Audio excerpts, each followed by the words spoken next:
Hello, everyone. Welcome in to Digital Athlete League. This is DAL for short. I am joined here with Hans, and I am Wealku, or Wes. We'll just call myself Wes for this one. We're going to be casting a nice matchup here. It's going to be between Thirsty Bastards Gaming, who, to remind you, were the last season champion, and they're going to be facing off against Solace Boys, from what I understand here. So interesting to see that these two teams will be matching up early in the season. I believe you said this is just week 2. Correct. Yeah. Hearing it correctly. All right. So pretty early on in this one, not a lot to break down from past matches, obviously. Just going over the map pool, though, we can jump right into that and talk about it quick. We're going to have Solace, the first map that was chosen by Thirsty Bastards, and so they're going to start an attack there. Then we have Clubhouse, that was Solace Boys who chose that. They will also start an attack on their own map choice. And if we get there, we will be on Villa. And just to remind everyone as well, for the third map, if we get there, it'll go by round differential, so we don't know what sides they'll be on to start with here. Absolutely correct. I always love to see Chalet as a map because it's like the new-ish map in the competitive map pool. Of course, it's not exactly new anymore, so the teams already have like a pretty deep strat book if they want to focus on that map in particular. But specifically, there still is a lot to be learned and to be figured out on that map. Let me just like take the Clubhouse map as an example. The SSG basement strat.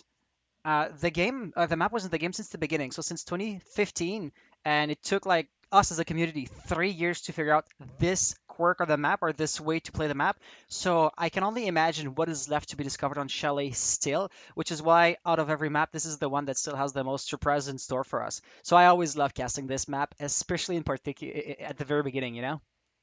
Yeah, absolutely. When it was brought in, I wasn't so sure. I wasn't mad about the map being brought in, but I was a little upset about theme being taken out because, again, it was also a newer map, reworked, let's say, and they didn't give it time to be fleshed out. I felt like teams didn't want to learn it because it was hard, right? It was a really defender-sided map overall, Hmm. and I'm glad to see that Chalet has not been that way, right? Teams have been way more advocative of playing it. They're more willing to do so. And we also find that if we look at statistics, it has been, I think, across the, global, let's say, not just one specific region. It's always been really attacker sided for the most part.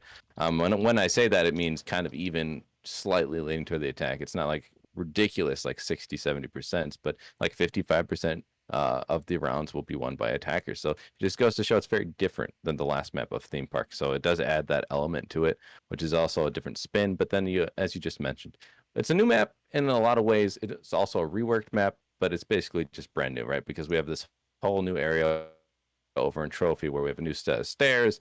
The basement holds is going to be very different, and just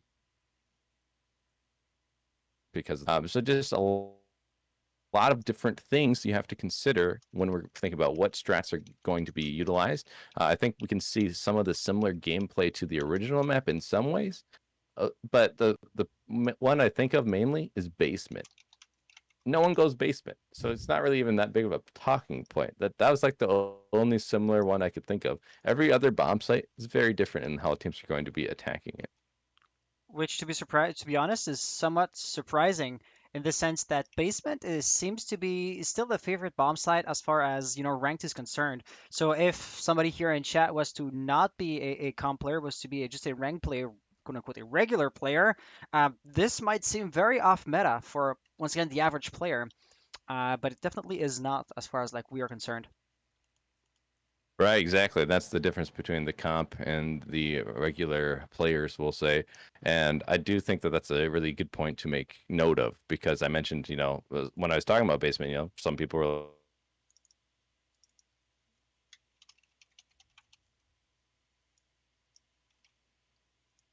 like, hold, right? This is not in the meta right now. I think that there's more retaking ability if you lose control of the map. There's those staircases. There's different ways you can retake it. With basement, it's harder, right? Because of that garage wall. If they push in, there's not the best angles to try and retake it, and so it's very risky as a defender to choose that site in comp play specifically.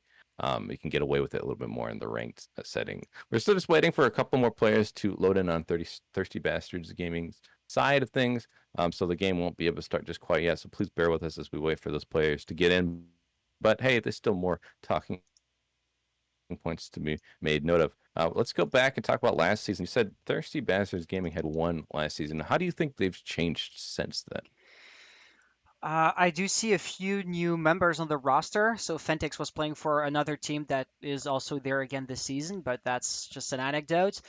So of course, new players always means that you have to get the new player up to speed. Strats, just having the like callouts and cohesion with the guy more than just like knowing what to do when to do it.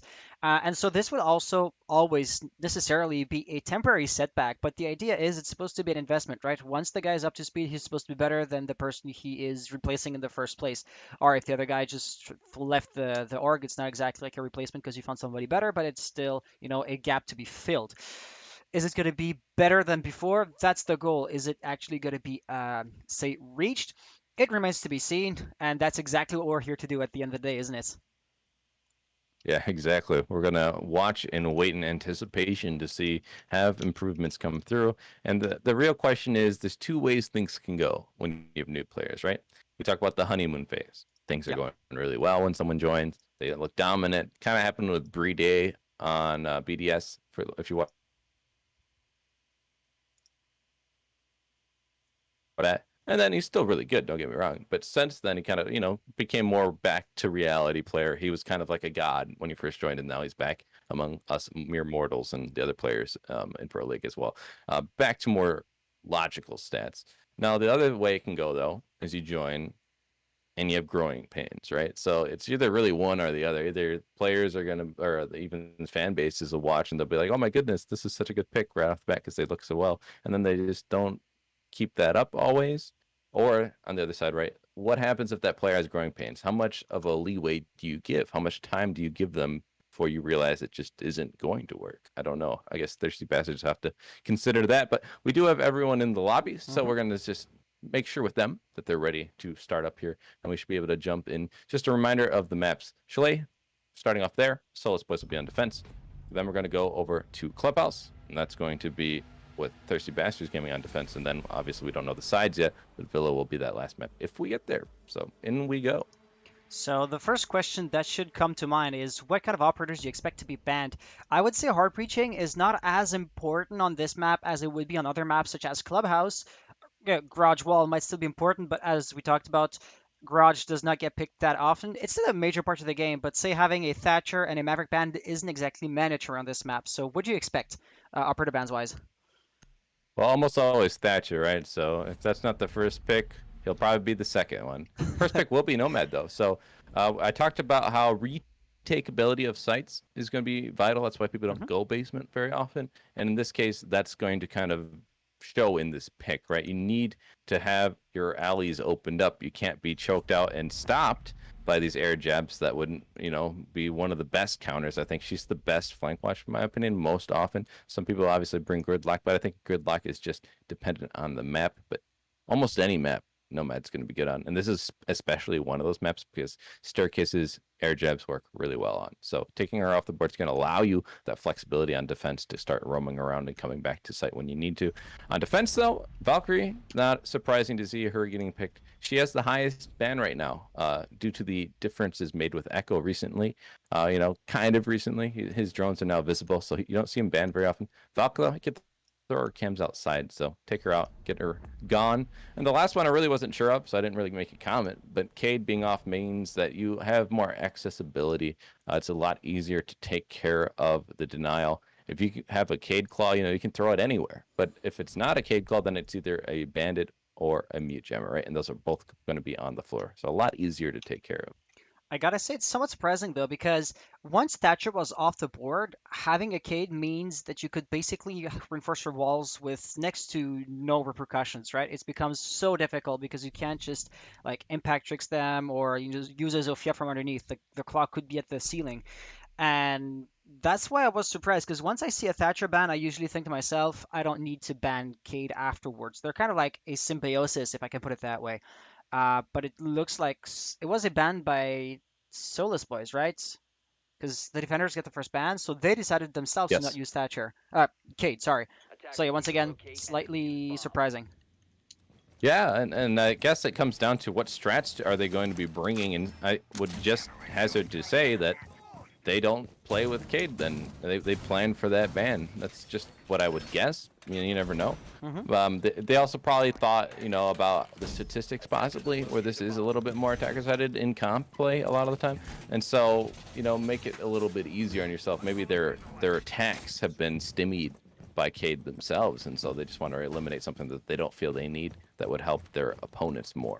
Well, yeah, of course it does go both ways, right? Once Cade gets banned, both teams can't use it. But if the game was to be one-sided, Solace boys would spend more time than Thirsty Bastards on defense. The opposite can not be true at all, considering the spawning sides. So that's just why I feel like Cade is going to be more a thorn, or Cade's absence should be more a thorn in Solace's boys' sides than the other way around.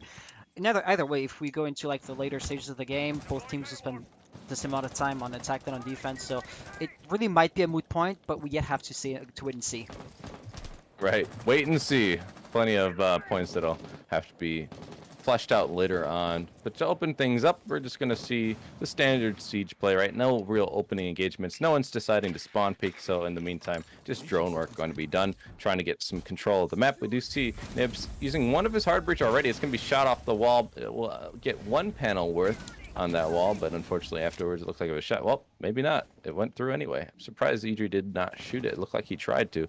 In any case, though, that's going to allow them to open up some lines of sight, which they can use in tandem with the trophy window. So trying to play in trophy is going to be a lot harder now. You do see a dry that was getting droned out. He's going to try and shoot that drone, so they're aware of his position, and they're going to start entering in. We do see Christo on the Maverick, and it's surprising to see him be one of the main points, being the first to push in, and he's going to be downed and finished off by BZ. So interesting to have one of your hard breach be the first point of entry. Yeah, I mean, especially since it was Maverick. He's the only one that really does not care about any kind of jammers, which would leave the rest of the hard breach potentially a bit more vulnerable to, utility counters. In any case, gunplays can really change the side of the game over a round. I'm stuttering hard here. So here, the kill of Sai could have been really important, but actually Angel is going to free him of his life. In other words, this is going to open up the map, but for the defense, which is good because they're on a numerical disadvantage at this point. Catsper kind of stuck in the office area, so B might be actually pretty open, assuming you can plant behind some piece of cover. Yeah, we saw Saint get a double kill earlier, so we cannot underestimate their impact on this round. So they're going to be still alive as well. So going to see if they can get more kills for themselves in the meantime. It's a 2v3 situation. There's a little bit under a minute remaining. We're going to see the engagement coming out. Casper trying to do some damage, take some himself. We're going to see the down and finish from Fentix on to Angel, and now a 1v3 post-plant situation. Casper has all to do here. He's going to find one. That's Saint off the board, but still two more to be found, one of which is repelled on the window. It's very hard in a nasty position to try and clear out. The other player going to be off to his left here. If he doesn't watch his corner, and he doesn't, Nibs, an easy freebie there to finish off the round. It's kind of interesting. Can we rehost? We are on Central servers. Are we not on Central? Ooh. I thought we were. Okay, yeah, we may need to rehost here. Just give me half a sec. Oh, we're in East. God damn it. Okay. It happens. Okay, yeah, so back to our beautiful faces. Yeah, so before we started the game, I told you about the one quirk where I had to like back out of the lobby and recreate it. So this is where I had created it on Central, but then got sidetracked by other, say, pressing details that required my attention. So all that to say, this is not going to give us the perfect opportunity to dissect what just happened in depth. So the first thing is, Thirsty Bastards, they were not off to the greatest of starts. They did not flush out the roamers. I'm not even sure if they realized they were there before they started shooting. Like Frost in the basement, she didn't do too much, so we didn't mention her too much. But I don't believe she was figured out. Mozzie, of course, was a perfect bait, and then Jaeger through the hole in the floor of the hatch, I believe, not just like a regular breach, got the first kill. So Thirsty Bastards were really playing into Solace Boys' roaming game, and yet they were able to come back. So there's like a really interesting story to be told there. Yeah, I think it came down to the aggression on multiple fronts, right? So yeah, they played in a little bit in the trophy area, pushing in, getting their Maverick taken out early. not the way you really want to start things off. But you have to keep in mind, I mentioned too, Saint getting those 2 kills above. That's because they had that aggressive push. We also saw Sai, I believe, was up there with them. So they were both pushing up above and getting the kills. So I think they were caught off guard by getting pushed on 2 different floors at the same time. And especially through Bathroom, it looked like they really weren't watching Bathroom as carefully as they should have. That seemed to be the entry point for some of those attackers. And so it gave them some lines of sight that were really advantageous to them. They're able to get more kills than their opponents in the meantime as that all elapsed. And so at the end of the day, they got the kills they needed to get some site control of one side. You know, there's 2 different sites. They get one under their lines of sight and in their control. They get the plant down. You're in a man disadvantage and a post-plant situation now. Unfortunately, they weren't watching out for that much aggression. Yes, they were locking it down on the first floor. Top floor, they let them through the cracks in the armor. Yeah. If I was to just switch gears real quick and see what the community tends to think, we have a poll going to see who you guys think is going to win it out. And so far, the votes is pretty even split. I know that a vote isn't exactly the best indicator of performance because, it's just channel points. So you could have like one person betting so many points that it just balances everything out. But so far, I believe it's like 500 to 490 for Thirsty Bastards. But really, we're splitting hairs at this point. In depth, how many people are voting? Well, not too much is going to be the honest answer. 2 on the one hand, 3 on the other side. I hope we're going to get a bit more people in the chat or in the lobby in the stream eventually. But for the time being, neither team really seems to be the clear favorites. And I gotta say, I do love that kind of split. Simply put, whenever you have like the entire stream rooting for only the one team, it could quite easily devolve into like bashing the team that lacks supporters. So having this balance in chat is also going to keep things interesting, both in the game and for the viewers. Yeah, it's hard to say when we don't know as much about these teams as well, right? I mean, we know just looking at Twitter, Solace has their own following there, right? They have a Twitter page. Thirsty Bastards don't, but we also know that Thirsty Bastards won last season, so people who watch this league might be more familiar with them. So I see the balance, right? The yin and yang of each side, each having their own advantage in certain ways when it comes down to support. But it's always good to not know in a certain way. It makes it a little more interesting, right? If we're watching a Goliath go up against, a peasant, let's say, it's not going to be as interesting of a match anyway. It's nice to have that unpredictability, let's say. Yeah, absolutely. And one thing is for sure, if Solace were to not drop the ball before, they would have a relatively easy round on their hands. In other words, if they don't drop the ball next round, they have a really good shot at winning. And this is exactly what you said. From what we saw, I really could not tell you who is going to win the series, and that's exactly what we love to see. So the players are ready again. The round history has been, I'm just going to double check to not mess this up again. Operator bans, yeah, you see I did misclick when it came time to ban Nomad as she had been banned before. Team names are good. Only 1 round played in Master's Bedroom, won by the attackers. Team names, everything. All right, so let's jump right back into it, shall we? Oh, yeah. Here we go. So the first round lost by the defense. They chose to go upstairs. We'll see if they continue to persist with that site as their first choice here in the rehost, or are they going to move elsewhere? I talked to my other casting buddies about this a lot, and most of them tend to agree, and I do overall agree with their sentiments that going to the same bomb site twice isn't always the best idea. You kind of just showed your hand, right? You just showed exactly what your defense is going to be. Now, you could try and switch it up, do a lot of different things, but overall, the way you hold it is usually going to be pretty similar, right? You'd have to do some massive 5-man lineup changes, right? The operator picks would have to change a lot in order to get a very different kind of defense on the same site. So go somewhere else, throw them off guard, show them something they haven't seen yet. That's what they always say, at least. And so I kind of agree with them in this case. You had a closer round. It wasn't super close, but you got the opening kill and everything. Go somewhere else, throw them off balance. I think they're going to be expecting your hold this time.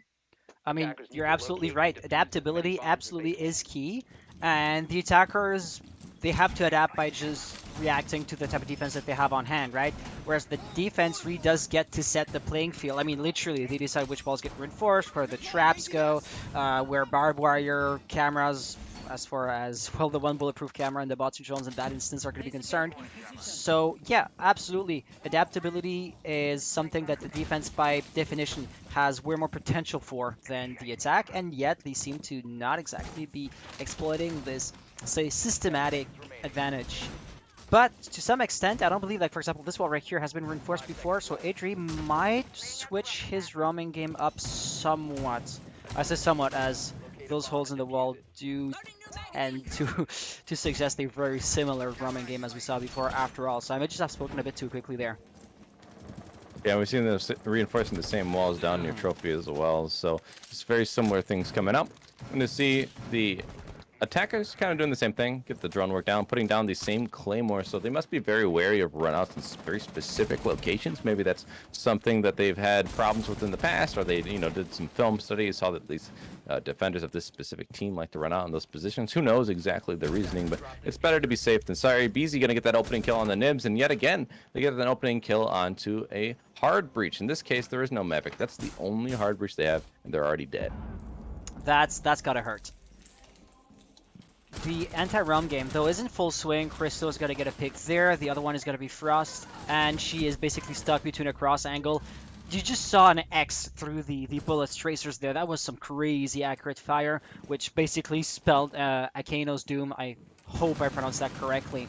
And yes, on top of that, the diffuser has been lost, and since it's outside, one of the attackers will have to basically go out and rotate. Of course, the timer is not crazy low yet, but, a 10 seconds delay could end up being their downfall later on in the round, should it come to that. The Renegade's also persisting, and how much utility do you really have in hand? Both the grenades already being utilized. The run out does happen. That's Casper running out front door. Fentix going to be caught off guard. Now they're in a 2v3 on this attacker side of things, and they don't have much utility, as I had just mentioned. That was the only person with any utility who just got killed. Now you're left with only some soft breaches in pocket, no grenades, and maybe sledgehammers. There's no projectiles. There's not a lot they can do here. So they're going to have to sacrifice some health to move through those Renegades if they can even get close to them. There's still the one drone by S9 int. Once again, how do you pronounce that gamer tag? I'm so sorry. But yeah, tossing a drone into I think it's Saint. Saint, gotcha. You're right. They're likely going to lose some amount of health, so their best bet at this point would try to be to find basically a soft wall, for example, bathroom walls. So if they get Breezy out, that could be interesting. That's the thing. He gets a pick, maybe even a double. No, it's going to be a refrag instead. The grenades, or the nitro cell for the defense, basically is a free kill if you use it right. Sledge was out of grenade. Angel still has his nitro. It's interesting to see that Casper hasn't utilized their bulletproof. He still had it in his pocket, although not even putting it down. I'm not sure what the decision making there was, but hey, it doesn't matter. Your buddy with the SMG-11 can get the headshot and win the round, so you don't need that bulletproof anyways. I suppose you are correct. Interestingly enough, whenever a team does not use all of their resources, it rarely is by design, right? I mean, I'm never going to say, even if the angle which the bulletproof camera was to be watching was suboptimal, it's still best than having no angle watched by the bulletproof camera. So I suppose they were not going by a rehearsed, practiced strategy. They were just, say, playing it by ear, to put it that way, which is already somewhat worrying if you were to be a Solace fan, right? Like, even if they just forgot about it, it's still a sign of weakness by Solace. Indeed, and the other thing is they put those claymores down, and yet they just didn't account for the other angle from front door. I mean, that costed you. You're in a 3v3. That was the turning point of the round. You're even man count. You can certainly make it happen. You also have the Zofia, who could have gotten rid of the Aruna gates a little easier, held the angle on that window, for example, had they not been killed. So things could have been very different for them, but unfortunately they weren't aware. Now they also have that drone in pocket, potentially pocket. I'm not sure where the drone was, or the IQ of Saint. That could have been watching the front door, Yep. So just things like that, that they could have been utilizing their utility better in order to account for different things like a run out. I think they're going to have to make some adjustments here in their attack, and also not lose your hard breach right off the bat. That definitely does not help. I mean, just to get a third-person view and to talk about the Claymore, so they're always repelling on that window, and the Claymore was to watch out the run out here. So I mean, it's the closest thing you're gonna have to a danger on that angle. But of course, there are other angles, like we saw. There's the main door. There's also, you're gonna have to run out a little bit, same as the main door, but there's also trophies over there. So proximity does not exactly always mean that it's the best angle to watch. As we could see, Solace, they seem to know that there was a great chance of having Claymore there because it was so predictable. So in an odd way, having the Claymore elsewhere, such as the main entrance, could maybe even have been better.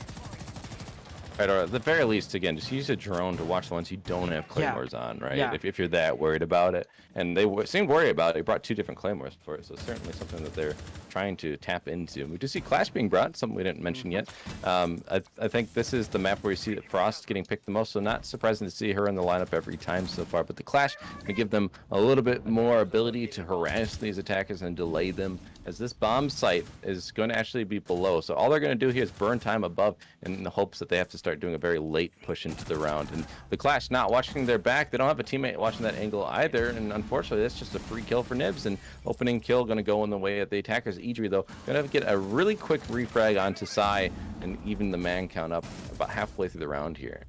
Are they already on bomb site? I feel like they are. Oh, yeah, they are. Though Christo is gonna die as we speak, and he didn't have diffuser. Still, the top floor hold is always interesting because if you're able to circumvent the proxy anchor that we saw over there, well, then the bomb site can be severely exposed, which we just saw there. Nibs is going to go down, leaving us with Saint, last player alive. He does have diffuser, does have all of his health, but that's basically it, right? At this stage, a soft reach charge isn't going to help out too much, and Idri is just capable of shooting back, which is going to put an end to the round. There's a nice crossfire between him and his teammate over in the other area of Trophy, looking through a soft wall. I think they had made some soft destruction. So they're holding these very long angles. We've seen that time and time again from these defenders, and these attackers just don't seem to have the wherewithal. We also saw Nibs getting caught out upstairs. It didn't even sound like he had any shots shot back at that player who had seen him, so must just have been caught off guard from a side angle. And yet again, they're in an even man count situation, and one of their teammates gets their heads blown off pretty easily without any real engagement happening.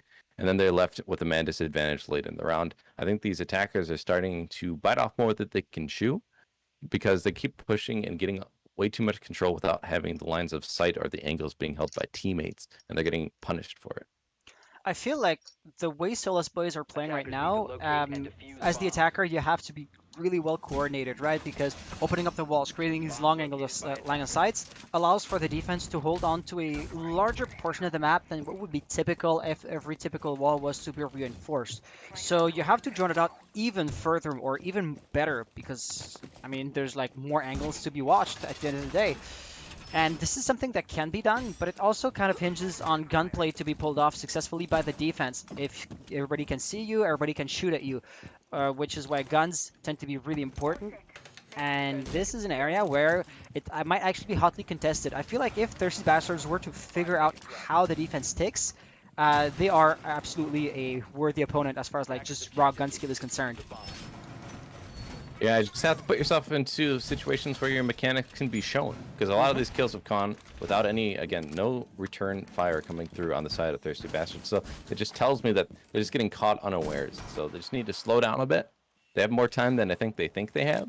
And so if they can just slow down, coordinate a little bit better together, certainly they could have a lot more success. We're going to see a quick push in through below in the garage area. They're just going to be trying to catch these defenders off guard, but BZ going to get a kill on Defentix, another opening kill for Solace. They have 3 out of 4 rounds with the opening kill so far. We're going to see a nice angle being found by Nibs, and that's going to be a collection on to Angel. And now it's an even man count. They are in sight. Casper, though, holding a nice angle, finds Crystal, and that's going to give them even further control as Kenio takes out Sai. And now a 2v4 situation for the attackers. We're only a minute in. They're already getting stomped. Idri going to collect on to Nibs, and now Saint all by the lonesome in a 1v4 situation here on Blue Stairs. It's not looking very great for him. Where were the drones? The drone economy was, say, lackluster in that instance. They didn't lose any, I believe, drones during the preparation phase. They had everything they needed just to know exactly where every single defender was, which angles are safe, which aren't, and how to navigate that kind of minefield. Right there, he's going to get a nasty pick, which once again shows that as far as gun skill is concerned, any TBG player is not to be trifled with. But then again, the mistakes aren't of a mechanical nature. Right, exactly. And you mentioned, okay, they have plenty of drones, but they're not utilizing them well, at least, and they're not being put in positions that can help them be aware of where the pushes are coming from for the retake. They had somewhat control, and we're going to see a nice wall bang come through and nick him down to about a 3rd HP. Still alive and plenty of time to work with, but in a 1v3 situation still.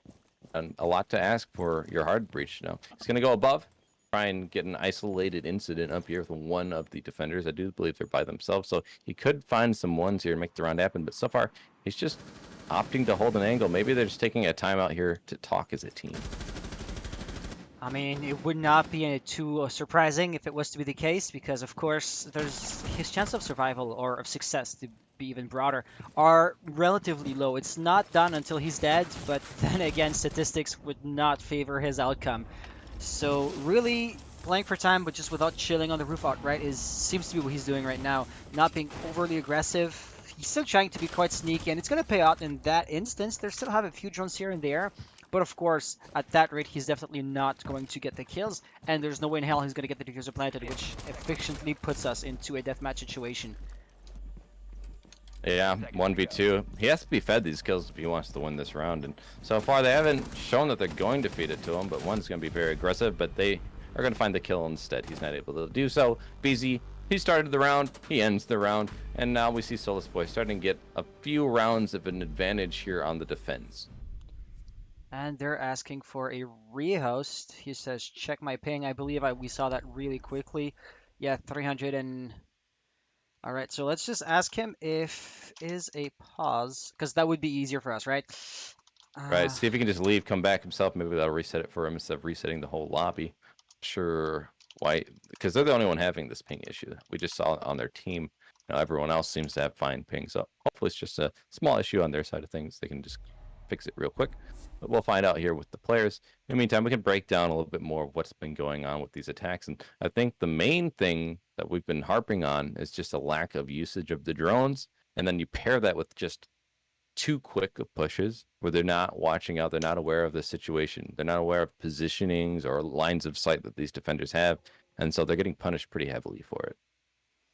Yeah, it's unfortunate for them because I feel like Thirsty Bastards should be able to have a better prestation or performance in that case, especially since they won the last season, right? But at the end of the day, this is attack, and attacking is always somewhat, I gotta mince my words, right? It's somewhat harder than defending. So my basically biggest question at this point, because the tendency really does favor Solace for the time being, is it going to be flipped upside down once Thirsty Bastards are going to start defending? Or on the other hand, are Solace just truly better? I truly pass that question on to you. I don't know either. I guess we'll find out, right? Again, one of those wait and see things. But we have to keep in mind the performance so far. They should have been prepared to start on the side because this is their map choice. So they should have already been aware of, like, we're probably going to start on the attacking side. Most teams, even if, this is allegedly, again, it's case by case, but this is allegedly an attacker side of map. It's not surprising, though, that Solace would decide to start on defense. A lot of teams still feel comfortable starting on that side on any map because you always get to let the attackers come to you, right? There's always that advantage. And so Solace really playing that advantage well. And, well, Thirsty Bastards are they're too thirsty for the kills, I feel. They're too aggro. I haven't seen them slow down mid-round, right? Okay, let's slow down. Let's get some drones. No, there's always one person. Oftentimes, they'll be roaming by themselves, moving around by themselves, and then they'll just be caught out and killed. And there's no one to get the refrag either. They had no information on the defender. So they're just being caught with their pants down in a lot of situations. They need to just slow it down, right? Take your time. Let's see if we can get some more information. Let's coordinate things together. Let's get our bodies near each other a little bit more often in the late rounds. I think that would help them a lot. And so it looks like Saint just joined back in. So we are going to be up to a full 5 players. Nib Singh ready. And just to be sure, I'm going to ask, okay, Solace are ready as well. Because, they might also use the opportunity to go grab a bottle of water or anything along those lines. And let's get back in there. Same ping. So that is the moment where I would advise, let me just go into rant mode really quickly. A game such as CS:GO does allow you to host your own server. So if the ping or if the server is going down, it is basically your fault because it's your server to manage, which is nice and dandy because Ubisoft, since they are running the servers for us, we don't have to set the servers up ourselves. Yeah, it does take a load off our shoulders, but once the servers are experiencing issues, there's nothing we can do about that, and this is the most frustrating thing ever, right? It can be, certainly. And I was just seeing in chat there, like, Well, that's because you guys couldn't handle East, and it's like, well, the Central is standard, and I agree, Central is standard. So Mhm. what that kind of tells me is I wonder if Saint, you know, has a situation where this is further away from their location, which is why their ping is so bad. And in that case, like, you kind of just should have known that this would happen, right? It's like, really, this is on you. You can't be mad about it. There's nothing else to really say about it. You just should have come in expecting it, because this is very standard. You're almost always on Central servers. So just the wherewithal to, you know what your situation is going to be. I know some people who have like bad internet. You know, you just have to kind of get used to the bad ping, and it's the same situation if you were to, find yourself needing to play on certain regions, let's say, where you're not going to have good ping. It's the same idea. Just to introduce him real quick, as he just joined us, H is going to be replacing me as was originally intended, so I'll just be observing from now on. And yeah, H, you want to say hi and just take it up from here? Hi, I'm the letter H. Apparently, naps do not suit me well. I meant to just try to get like a 15-minute before the game, and then what ended up happening was I slept through my alarms half an hour afterwards. Besides that, we're getting through a double kill going through on the Solace side. TBG is looking a little bit rough against a 2-5 with just Sai and Saint. But however, they do only have a Lion and a Zafia. That is a lot of information that you can have very easily if they do not play their red light green light game as effectively. And I spoke that a little bit too soon. We are down to a 1-5. Well, dude. Yeah, another peek from below there, another run out, and they're getting punished for it. And we see the connection symbol up in the corner for Saint, and we're just talking about their ping being pretty bad. And now they're in a 1v5 with that high ping, and well, now you have that peeker advantage, right? Utilize it, man. Start swinging everyone. You just, you get to see them before they can see you. You have that disconnect with the server, so that's always an advantage. But it looks like his ping actually went down. So. Uh-oh. That does not look good in the slightest. Everyone is just kind of running around trying to find this one character, trying to find Saint. It was just being a bit in the basement, holding off this angle all the way in there, trying to take it as slowly as he can with only a minute left. However, in 1-5 situation, I feel like Saint already has not only a really tough hill to climb, but I feel like it is in the round for Solace. Yeah, that's pretty much done. And it could be a Yeah. flawless round if he can't find a kill here, and that would be just part of the course. We've seen Solace these last few rounds, I think 3 in a row actually, after the rehost. Thirsty Bastards, I believe, won that first round, and then since then, with the rehost, they've just not been able to find their groove. And I think it comes down to, again, the aggression. We were just seeing them get picked early. I mean, how early did all those kills fall through? They're just trying to push in with very little information, and they're just getting slapped down for it every time and time again. Have just been finding themselves in a disadvantage due to this aggression with lack of information.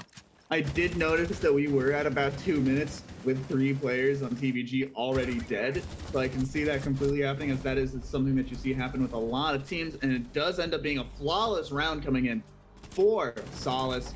I don't know if it's the first one. I don't know if it's the second one. We'll find out within relative time.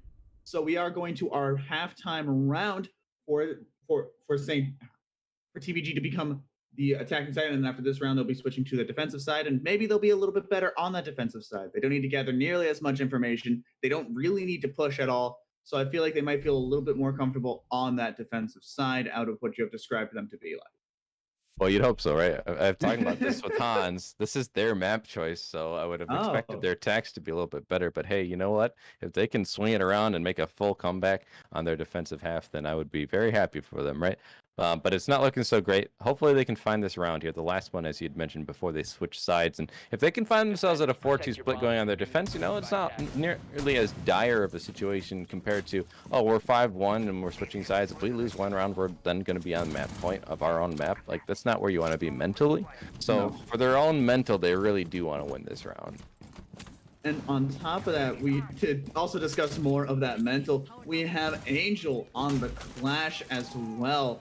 That's just absolutely going to suck that's going to suck to push into it, because not only are you dealing with kind of, I think it's a little bit BM Clash. Not like not picking her as an operator. She's pretty all right for getting all that information. I just think the fact that you're just walking up with a shield and just being an absolute nuisance, a relatively invincible nuisance, and if it is just like a 1v1 scenario, at the fact that they can't really do anything to that, and they've already been trying to rush in without much information, just running gun, or much more of, they're going for a very pub stompy type of strategy out of what I'm imagining of you describing it as. So hopefully they'll be able to find a way to play around it. And so far they're just absolutely shooting up this building and hoping for the best. Exactly, and they didn't find the kill on the Clash last time it was brought. They found a nice angle that the cover wasn't covering. Let's say from their, they had a buddy watching it, but they weren't watching it very well. Let's be frank about it. And so they got their head blown off from behind. And in this case, hopefully they've learned their lesson for the sake of the Clash. I'm sure they don't want to be found out from the same angle a second time.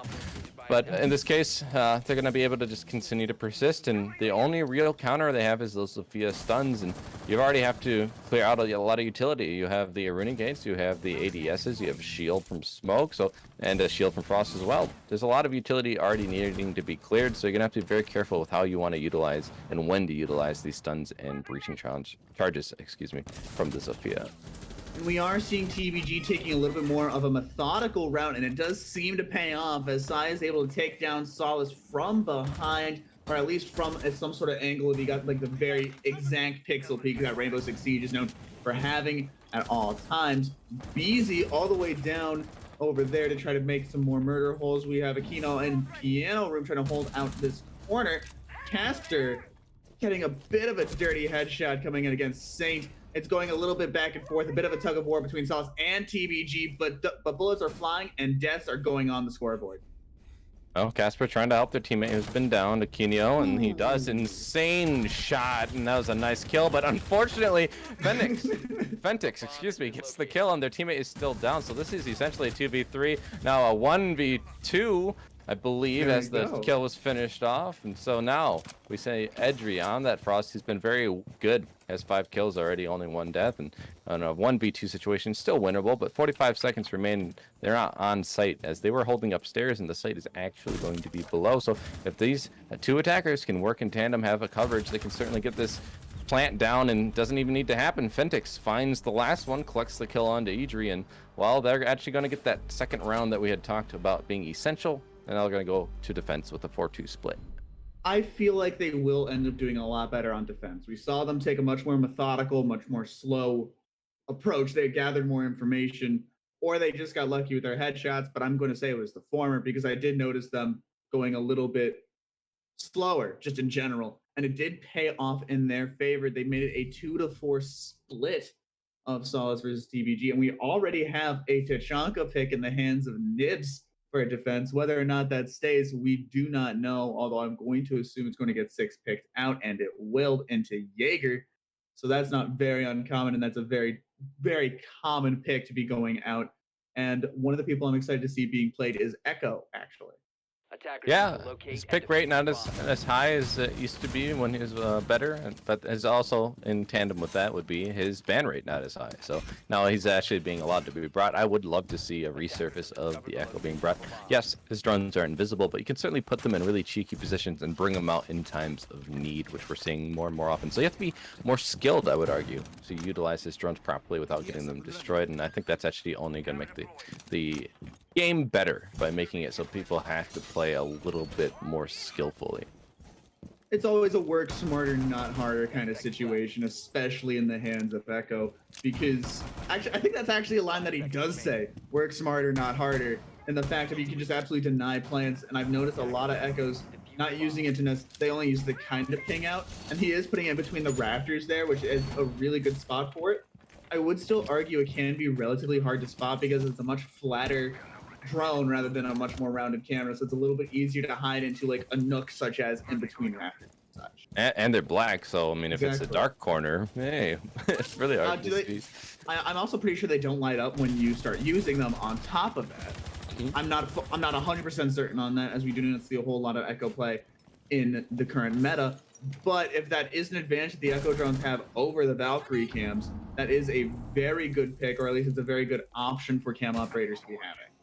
Oh, look like a pre-placed C4. I did not find a target, but it does open up a line of sight. So if they chose to jump in through that double window in library, it could certainly spell certain doom for one of the teammates on the side of Solace. But so far, no one's opting to jump through that window yet. We do see Casper had 6 pick onto the Sienna, so they're not aware of her quite yet unless they saw her on the cam. We see Nibs trying to come up and actually decides to go down.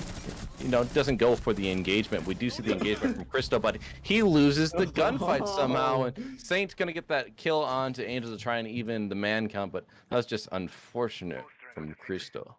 Cristo is just not able to find the kill. He fell to the bait of his own trap. He really did end up getting no U'd by that, but it was completely evened out by Angel getting killed as well. It is a 4-4 even split.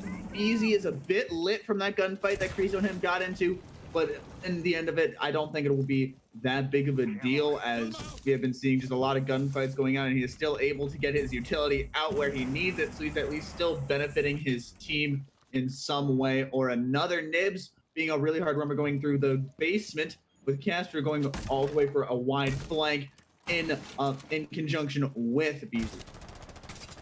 Oh, the meat jammer gets taken care of. They're going to get the other hard breach opened up. You don't want to just have one hole, right? Otherwise, they can just watch that singular hole. You want to have other lines of sight at the very least in order for your teammates to help support you. We're going to see Nibs below. You might have a nice flank here, but he's going to be found out by Idri. That was the 0 being brought, and that's why you have a 0, right? He's the flank watcher. Those cams come in handy. In that case, they really did netting a kill. You see now the man advantage swinging towards that defensive side of things, and they also have the advantage of time. It's only 30 seconds remaining. These attackers not having many lines of sight. They're going to have to kind of just funnel in here and hope to find some kills, and there is one being found onto Idri by Sai, so collecting more kills on the side of TBG. They need to find some more though, but in this case they have a huge advantage being able to do so, as there's only 15 seconds remaining, but BZ is just going to run in, get the kill, and start getting that plant down.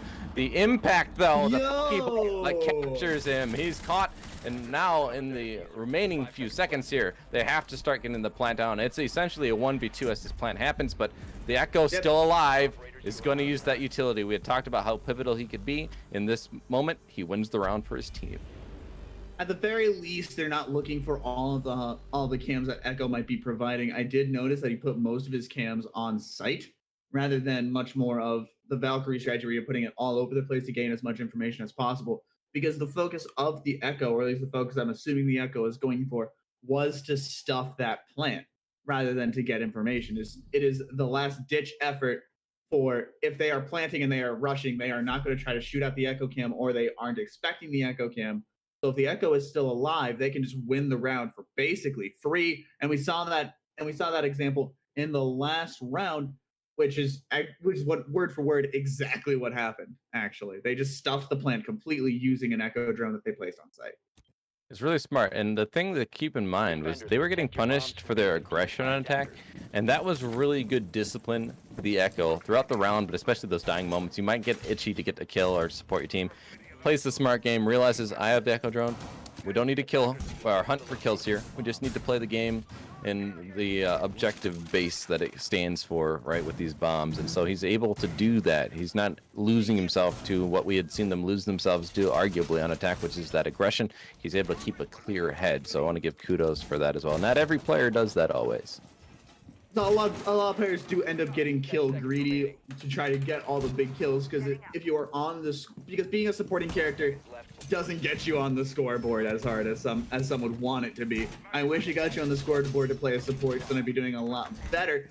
But alas, it does not. Sai being our main nope, not our main roamer by the looks of it, just kind of running around, getting that hatch blown out in conjunction with our in conjunction with Saint, I believe it was. Angel moving up on our main door, with Casper, and it looks like it's going to be a very hard and heavy push coming in the hands of Solace.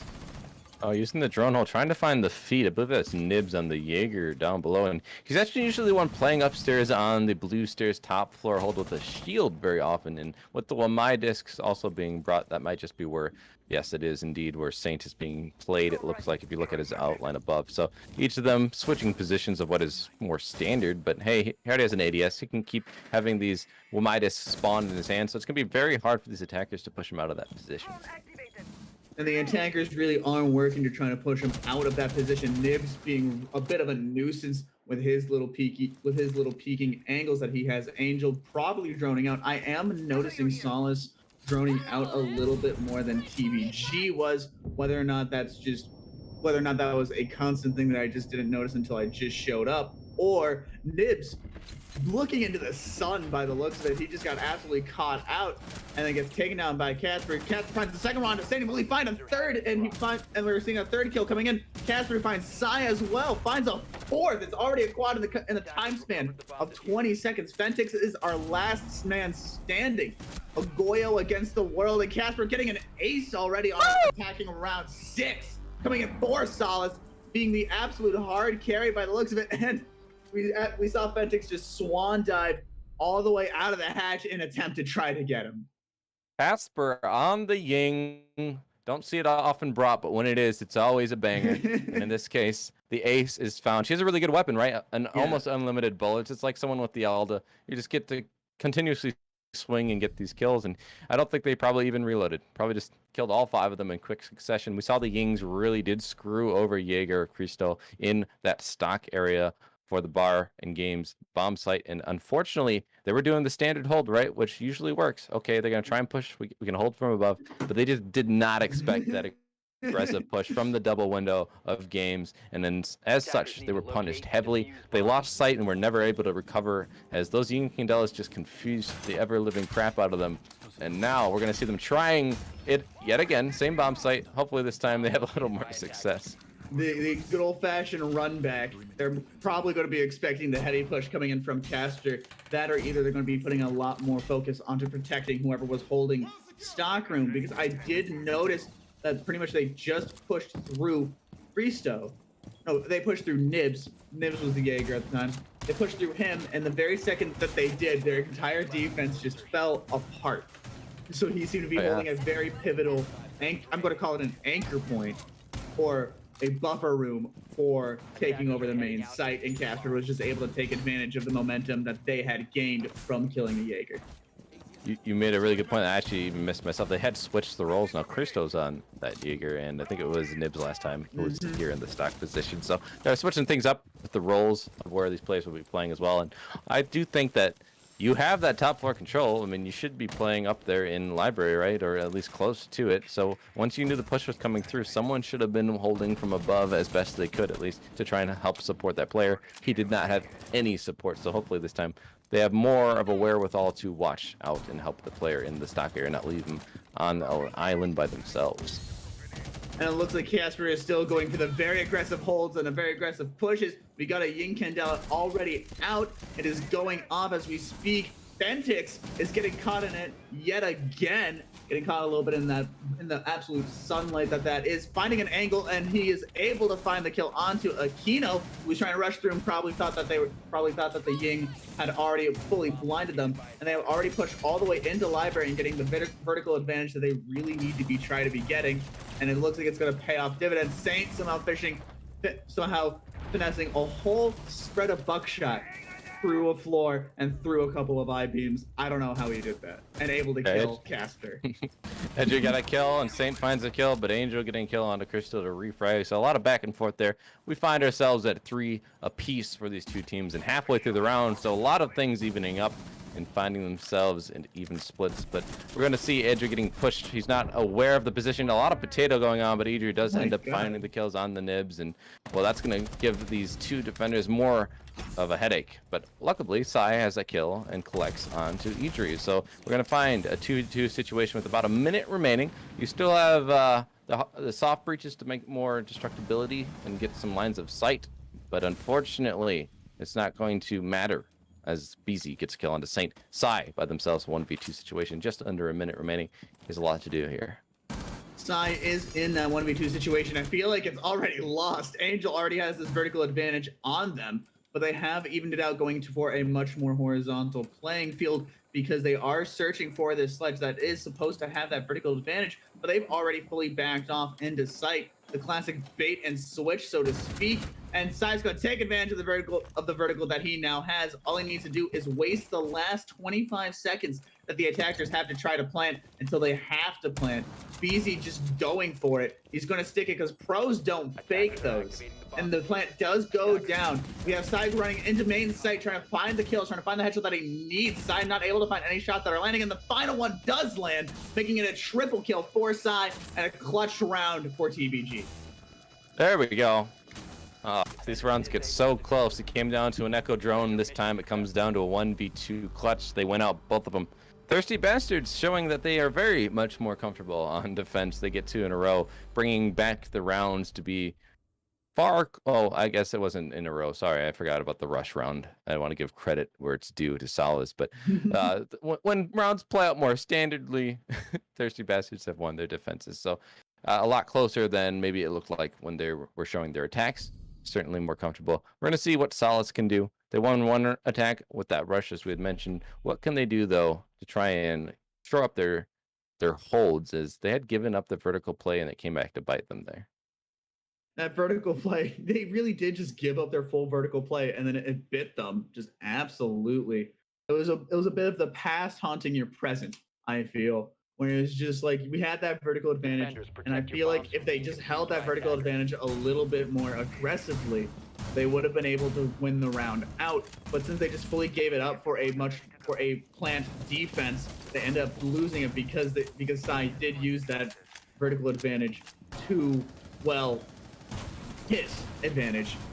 It is just the ultimate example of hold no allegiance. Yeah, and I don't want to get too critical of Solace on that either, because it's hard. You don't know if you have one person go down to start the plant, you only have vertical coverage if you stay above, which leaves a lot of openings for the kill to come horizontally. But then again, you go down both, so you have the horizontal holds, you're going to let them shoot you from above. So you don't know, and I think it came down to a lack of information too. I don't know how many cams the Zero had actually been able to shoot out and have in support for those later round moments. How many other cams were there available to them? Probably not a lot, because they clearly didn't have the information for the player above. And so that really leaves you in a hard decision to make, and unfortunately it was the wrong one in that case. And it did end up being that quote-unquote wrong one, and it did end up making a W for TBG, but it is still a 4-5 split. Solace still has that big advantage. Casper just giving them a drone. He had the ping, and he just jumped through the window, and it did end up getting taken. Fentix holding what looks to be the same angle that we saw. I believe it was Aquino that was holding it last time we saw him back before the halftime when Solace was still on that defending role. Fentix getting caught a little bit from his angle, but is able to make it out with his life. Edge replacing all their cams already, try to catch more of that roam in the hands of Fentix. And we are just seeing a lot of information going out on the attacking side and the defending side all the same. Well, they've flushed out that roamer now. They're going to be able to push in a little bit more comfortably, not have to worry about someone getting them from below. The drone work coming out as well. As you mentioned before, we've seen a lot more drone work coming out from Solace on their tank. I want to give them kudos for that. You like to see it.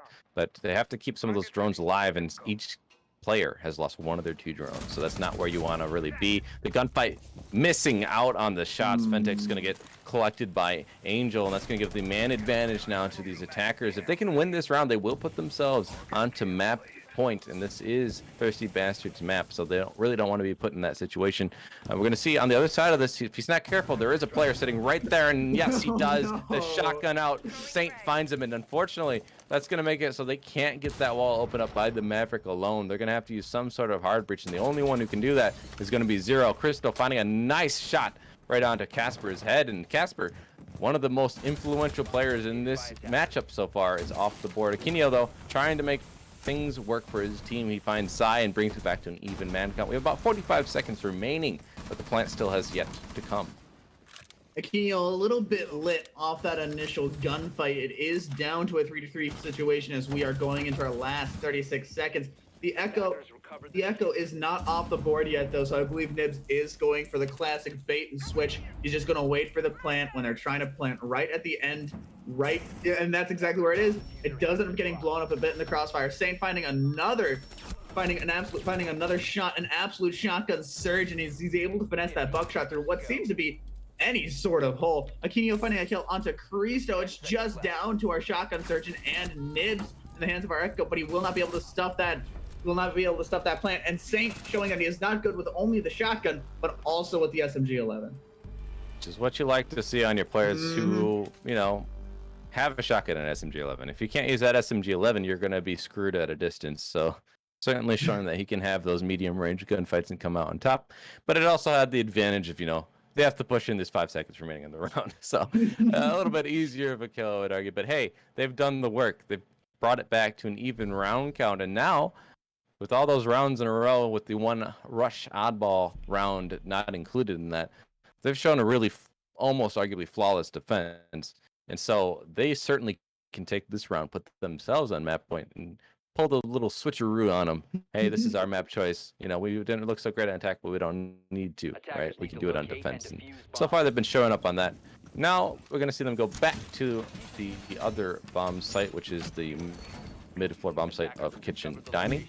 And I do think that they were successful in this one the first time around. This might have been their first defense. I'm having a hard time remembering each bomb site in succession, but either way, we noticed that the two mid floors are usually going to be favored for most teams. We saw the side of Solace going upstairs to begin with, and they had some pretty good success up there. But I think overall, if we look at statistically, I actually think the mid floor ones are statistically the best sites on this map. And whether or not it's statistically because they are won whenever they're picked, but they're not picked a whole lot, very similar to Tachanka back when you still had that graph of pick rate and win rate. Right. Technically a like 70% win rate, but he's never played, but he's all the way up there. So the people who did pick Tachanka knew what they were doing. But I do feel it is a very frequently picked site, but at the very least they will be holding the same site in the office to try to keep an overhead advantage. You see similar strategies over in hookah, where they depend much more of that hookah bar when they are in kitchen and service, because that vertical advantage is such a strong player and a successful push on the attacking side. They need to get that vertical advantage to weed out all the people in their positions, and to just make them a little bit more scared and a little bit less safe in their defensive positions they have already tried to take. Right, I just want to point out, a nice nade doesn't net the kill, but does a lot of damage, and then the kill will actually be cleaned up by Akinio, so that's going to open up things on the side of Solace getting that opening kill this time. The Iana, that's one of her uses. She can actually be utilized to clear out the arena gates without really costing you much, except for one of the Gemini clones, which do, of course, come back with time. So an unlimited gadget is certainly going to be the way to take care of something like an arena, which is also an unlimited gadget. It just takes time for them to come back online. An unstoppable force versus an immovable object. That's what that Right. seems to sound like. Cristo finding a headshot against Edry. That's a pretty strong pick of the 0. I don't know if they used all of their cameras, but hopefully they did end up using all of them. Akinio trying to push all the way through into Piano Room, the famous Piano Room. And then we're getting a lot of success going through for this vertical takeover. They are going from their top floor down. They have created, but the Hands of Solace have created a lot of murder holes into that upper area, so they should be able to catch out at least one player, I feel. Pentix catching out the Iana clone. Upsetting, I know, but it is still something. Yeah, it's also something for the attackers, though. It's going to give them information. Now that they know that player is playing in that position, which is something that they haven't always had, right? It's been costing them some rounds, and both teams having that problem. It's not that Solace doesn't use their cams, it's just the cams get shot very often, and unfortunately, it can't help them in the late round, which is where they seem to struggle the most. They're going to get the wall opened up into sight with only about 40 seconds remaining, though. Is it too little, too late is the question. We see Nibs actually all the way down below, so he's going to be playing that time yet again. All he has to do, stay alive, keep those drones alive, and he can deny the plant with those echo drones. So will it play out that way? I'm not sure. The vertical play, though, is in the hands of the attackers. We see someone above. Nibs is going to find a kill on DeBeezy. Saint finding Angel. Casper did find one, but everything is falling in the favor of Blue, which is thirsty bastards, and they find the round to put them on to map point. And it is now map point after, for when I got here, a 1-4 split. Solace favorite. TBG has already brought it all the way back through match point. They're going for the finish line, and I don't think they've lost a round in a hot second. Nibs has not needed to stuff the defense at all. He's playing the ultimate support player, and I feel like he has been doing great at his job. He stuffed one plant, and he would be ready to stuff another if his Echo Drone was alive from not crossfire and explosives. And then we are going to be going to Bar and Gaming Room, which is also another very famous site for Chalet, because it is very hard to push through, and they really need to try to get that vertical advantage. So it is, again, much more of a hold of, we hold the place above the site rather than the site itself. and we're getting a Flores pick, and I do not believe that Flores is out of a lot of my peers call it quarantine, where he has not had that 3 to 4 month period. Well, I do believe he actually is in this case. Oh, he simply is now? because the new season started about 2 weeks ago, right? So that means there's a new op introduced. We do Alrighty. So I believe that's due to the fact that the new season had already come out. So that means the new operators can be in quarantine, and then you switch them out, right? So Yes. he is actually allowed now. Thunderbird, unfortunately, won't be allowed until next season, of course.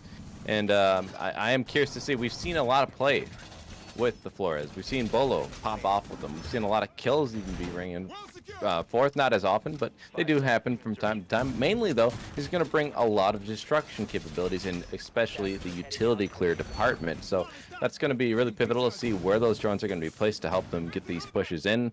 They certainly have a lot of utility to clear up these Goyo shields in with Midas and ADSs from Jaeger, a shield being brought on both the Warden and the smoke on top of those Goyo shields. So 4 total shields. There's a lot of things to clear out here. They have a lot of faith in the shield strategy. I don't think they have any sort of throwables outside of the smokes. They do have 1 C4 in the hands of Goyo, or Fentix, if you will, but I don't know if it'll find any sort of purchase. They are going for what seems to be a very passive hold in the hands of just how much shields they do have. They can create as much cover as they want. The world is, in fact, their oyster. Angel trying to find a bit of a place to throw his drone out and get some more utility destruction. And I do feel like Angel will have a bit of a field day with all these shields if they just let him have it.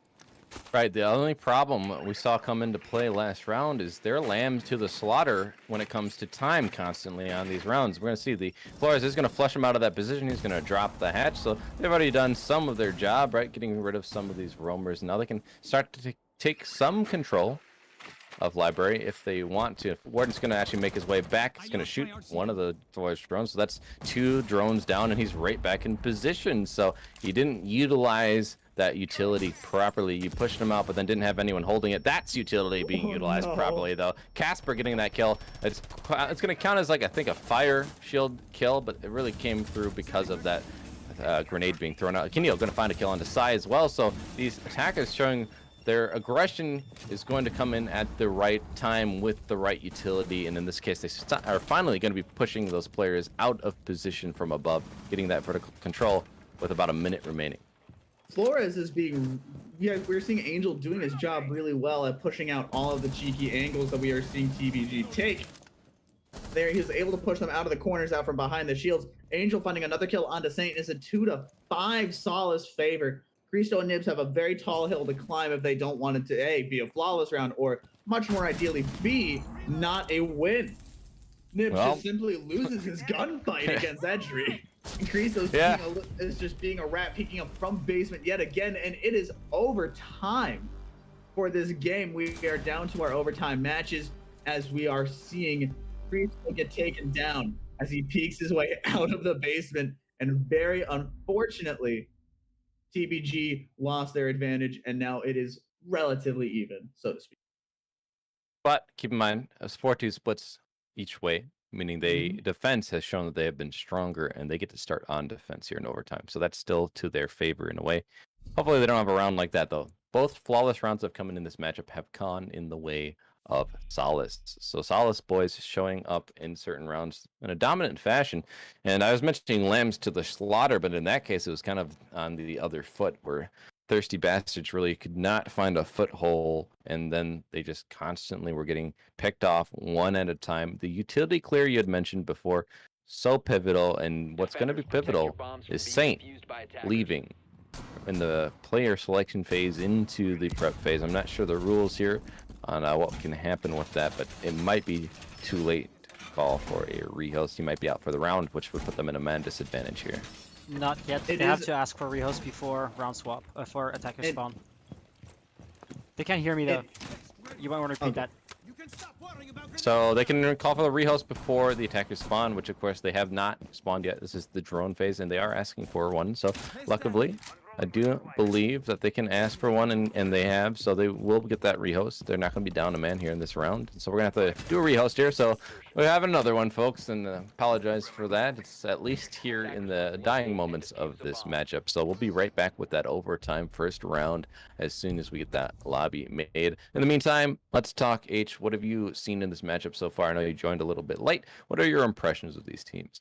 I feel like TVG is much better at holding a point. They seem to be going really hard in and not gathering much information. But when they take their time, they do seem to take advantage of that. They seem to get the positionings that they do need to get them fat W's.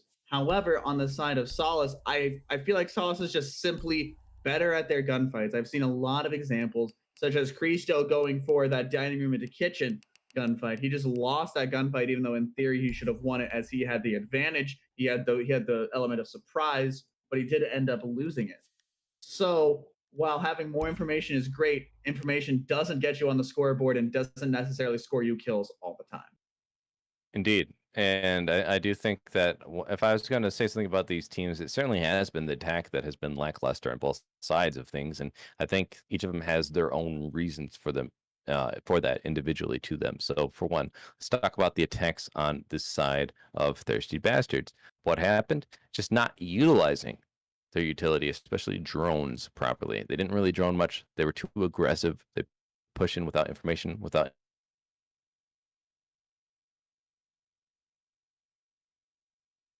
many times. And so that was their Achilles heel. On defense, though,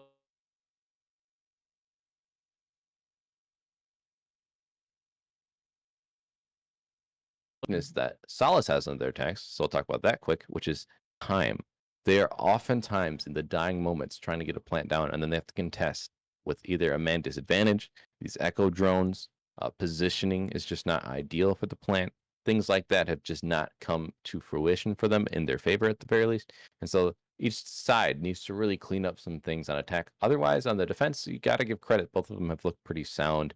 There's been some odd rounds where like a rush on Solace's attack worked out with the Ying. But outside of that, we've seen Thirsty Bastards look pretty dominant. And on the other foot, well, the lack of information really is just easy to work off of for the defense of Solace. I will actually have to agree with you on that point. We are seeing Solace getting caught out in the tail ends of rounds, just absolutely getting stuffed, whether it be by echo drones or bullets.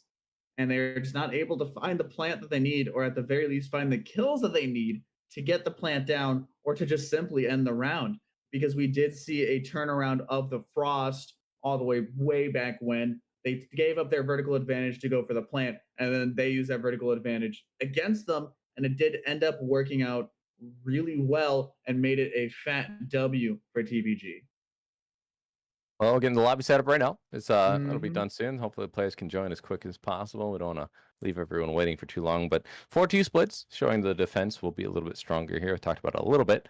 And then we also know that it will be Thirsty Bastards who chose the map. So usually if you choose the map, the other team will choose the starting side. And then you, who chose the map, will then get to choose the overtime side. Of course, that all depends if you get there. In this case, they have. So Thirsty Bastards seemingly having an advantage. Do you think it really is that big of an advantage, though? I would like to pose a question. How many times are teams allowed to rehost, since we are talking about they have been having multiple this round?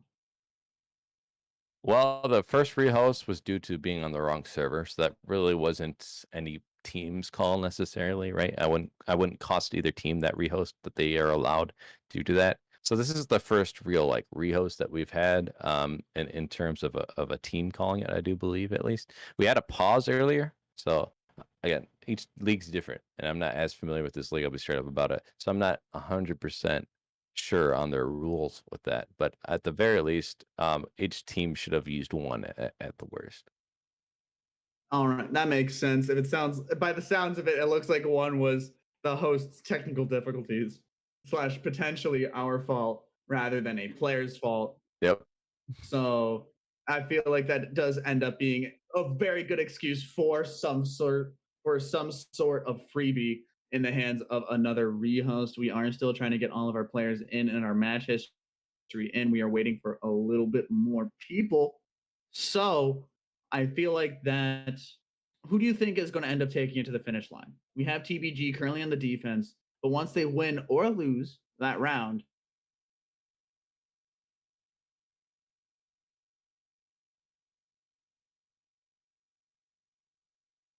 to the one. Right. So Thirsty Bastards will have that two defensive rounds advantage, right? So they start here for round number 13, and then round 15, if they get there, they'll be a defense again. Which I think, if I'm going to predict something, it's going to be they're going to get 2 round 15, right? I think each team will win their first defense here, and then the other team will go on defense. They'll win there, right? So Solace is probably going to have a hard time on this attack. They just, that's just how it's gone. And Thirsty Bastards will have the advantage of choosing any bomb site they want to start off with overtime here. So they'll probably win that. Now, Thirsty Bastards have not been great on attack, so they probably won't win that. So that'll be around 14. And so we'll get to round number 15. And at that point, I have to wonder, what bomb site is it? Because they're already probably going to play their best bomb site. So I imagine they'll probably go to Kitchen Dining to start off with. The second bomb site for round 15, they'll probably go bar gaming. And we've seen bar gaming go different ways, right? Yeah. So it's really up in the air, I think. It really depends on who gets that opening kill in round 15 when we get there. This is as far as I'm going to predict. So I think they'll get to round 15, and then I think whoever gets the opening kill will probably win. I feel like that's a very safe prediction. It's just whoever does end up getting that opening kill does seem to get the momentum that they need to push through. We have seen it happening on both sides. It does seem that they do have a lot of anchor holds, or much more of supporting like holds that are like the main weight-bearing beam of a foundation of a defense, where once that hold goes down, the entire building goes down. And we saw that with the Jaeger getting caught out over in stockroom, and then once he was taken down, everyone else was taken down, and everyone was pushed in very quickly. I believe we have seen that in other games, just in general. It does seem to be something that you see quite frequently across the board and across the teams, with the fact of they're depending really hard on this one hold, or this one hold is way too important to be losing it. Instead of investing all the resources that they need, whether it be players or utility, they do end up losing it in the end and losing the round because of it. Yeah, I'm thinking about the one round, and I don't remember who it was. Is Frost? They won the 1v2, right? That's like the only clutch I think I've seen as far as man count goes, right? When you're in man count disadvantage, and the plant went down as well, or the plant actually didn't end up going down, excuse me. But that shows me, though, that's the one time man advantage near the end of a round has been in the advantage of an attack. Otherwise, every other round, it seems they just either dominate all the way through and win really fast in an attack, but that's that one rush round. Otherwise, it's just been, okay, the defenders will have the man advantage almost all the way through. And so that's going to tell you that this defense just know how to get the picks, right? They know how to hold off in the mid rounds and early rounds to get kills, and it's always putting these attackers in bad situations. So that's something I'd like to watch for right here. Can they clean that up in attack? Can the attackers actually get an opening kill? Not just that, though. We've seen them get opening kills, but they lose the man advantage pretty quick. So they need to get an opening kill, yes, but they also need to maintain it a little bit longer. They do need to be able to hold off the man advantage or the man disadvantage by the looks of it. We have seen a lot of tug of wars going on where everyone will kill 2 people essentially, and then we're down to our 3-3 or 2v2 situation on both sides. And we are going to go right back into the thick of things. We are going to Master Bedroom and Office. I have known this to also be a very famous point to be holding on Chalet. I don't know if it has been bringing in those consistent wins on this round very specifically, but we have seen it work out very well into the favor of Nibs with the Echo and just getting all the kills that they need in the hands of Solace. We are seeing a lot of play on this site, and that is for good reason. It is fairly easy to defend. You don't need to think about much of a vertical game or much more of a vertical defense unless they have a buck on the attacking side, in which then you kind of need to worry about it, but still that's not the biggest of issues. And it's just one less thing that you need to worry about, and more effort that you can put towards your main horizontal defense. I gotta point something out that I'm not a fan of, just right off the bat here. I'll just be honest. The Dokubi pick, I mean, I know sometimes you're lacking information, but I don't think that's the play. It'll help you catch roamers, but you've been pretty good about the roam clear. Oftentimes in the later rounds, like we've talked about, it's 2v2, 3v3, and it's usually almost all the defenders are on site or lurking near site, and then that's where you get punished. But it's not like they're like heavily roaming and flanking you from like a completely weird angle, right? So that tells me that those Dokkaebis will have to be used early on in a round, and it's not going to get you more than what you've already gotten without them. And then later in the round, those mute jammers are going to make it so they're not going to work very well. So I don't like the pick away, I guess, from a Niana onto a Ying. They should have had the Dokkaebi switch, and in that case they should have flipped it because Casper's probably the one you want on the Ying after getting that ace earlier. So it's interesting to me, but I don't feel like it's all that worthwhile. I feel like they might be using it to try to catch out the echo, because once you do hack the cams, I believe you get access to the echo.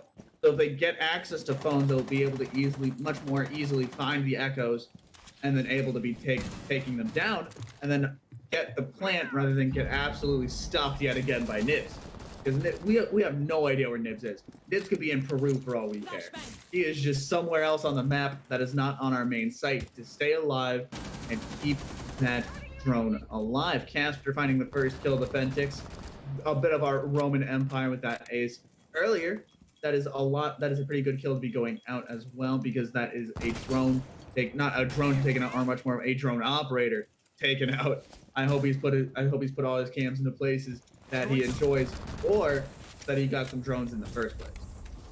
Right, I hope exactly those pests, hopefully they've already been placed. If he had any in pockets, a bunch of wasted utility, honestly. And paired with these mute jammers, they really can make information gathering very hard. Which, you know, I guess understandably, that's why you'd switch away from the Yana. Yana's more than just information. She gives you 2 nades and the Gaunt 6, so that's why I like to bring her despite the mute jammers being on the board. We're going to see an ADS get that flash grenade burn, and the second one will ring true. He tries to get the kill, it does a lot of damage, but Angel will collect the kill on Desai, giving them a 2-man advantage in this one. And the Jaeger also seeming like, I believe that was the person getting blinded there, and yes they were, and they're cleaned up. Casper getting that kill and another Edry. That's a flawless round. Solace finding their 3rd flawless right when they need it in the first round of overtime. That's exactly what you said. The first kill goes down, and whoever gets that first kill wins. They take that advantage to the finish line, and Solace is now on the defending point, in which we have shown, at least statistically, it has shown that whoever is defending ends up winning the round. So whether or not we'll get a man advantage first kill in the hands of TVG, and they'll end up pushing all the way through, or if it will end up being working out through those statistics, and Solace will also take it to the finish line on that defending side.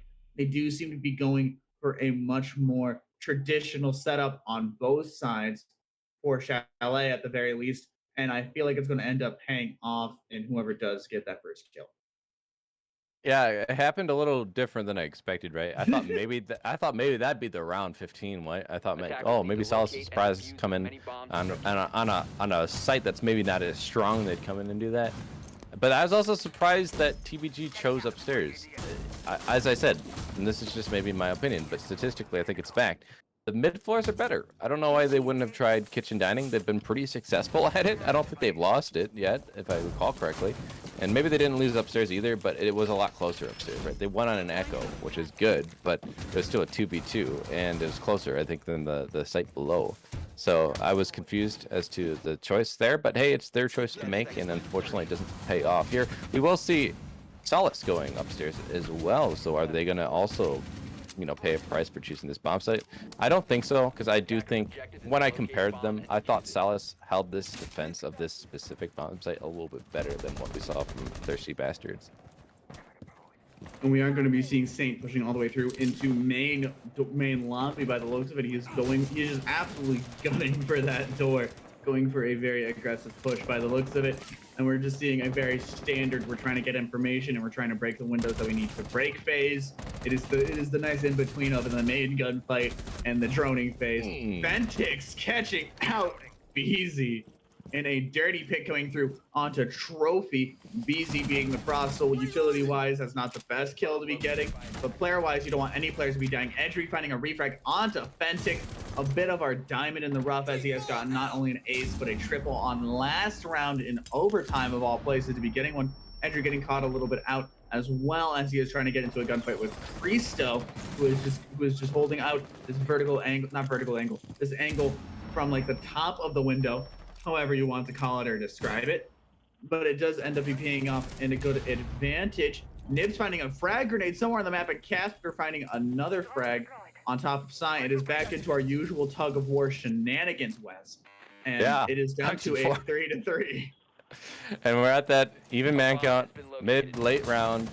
We talk about this so often. This is really a pretty, what would you say, consistent game in the patterns that we've been seeing. And we've also seen random patterns where Solace will have a random flawless round. That's what they had last round. Now we're back to a little bit more of the normal rounds, the average round, playing out in the way you would expect. But the defenders have to buy a little bit more time. They can't let the control slip from them just yet upstairs. They can back off soon, but you're not even at a minute yet. Kenny will get that kill on the Nibs, and that's going to put them in a man advantage. Now Casper finding one onto Cristo, and now Saint in a 1v3 doesn't have the plant down, only has a minute to work with, and this is not where you want to be. The peek coming out, he almost found the head of that player. He's going to peek the breach here, and also looking towards his bathroom. He's constantly just checking all these different angles that are all going to have an easy line of sight on him if he's not careful. About 45 seconds remain, and he just doesn't have a lot of options here. The diffuse is off to his left. If he picks it up, he's going to be in that doorway, so he only can really go for the ones, and he's not going to seemingly take them just yet.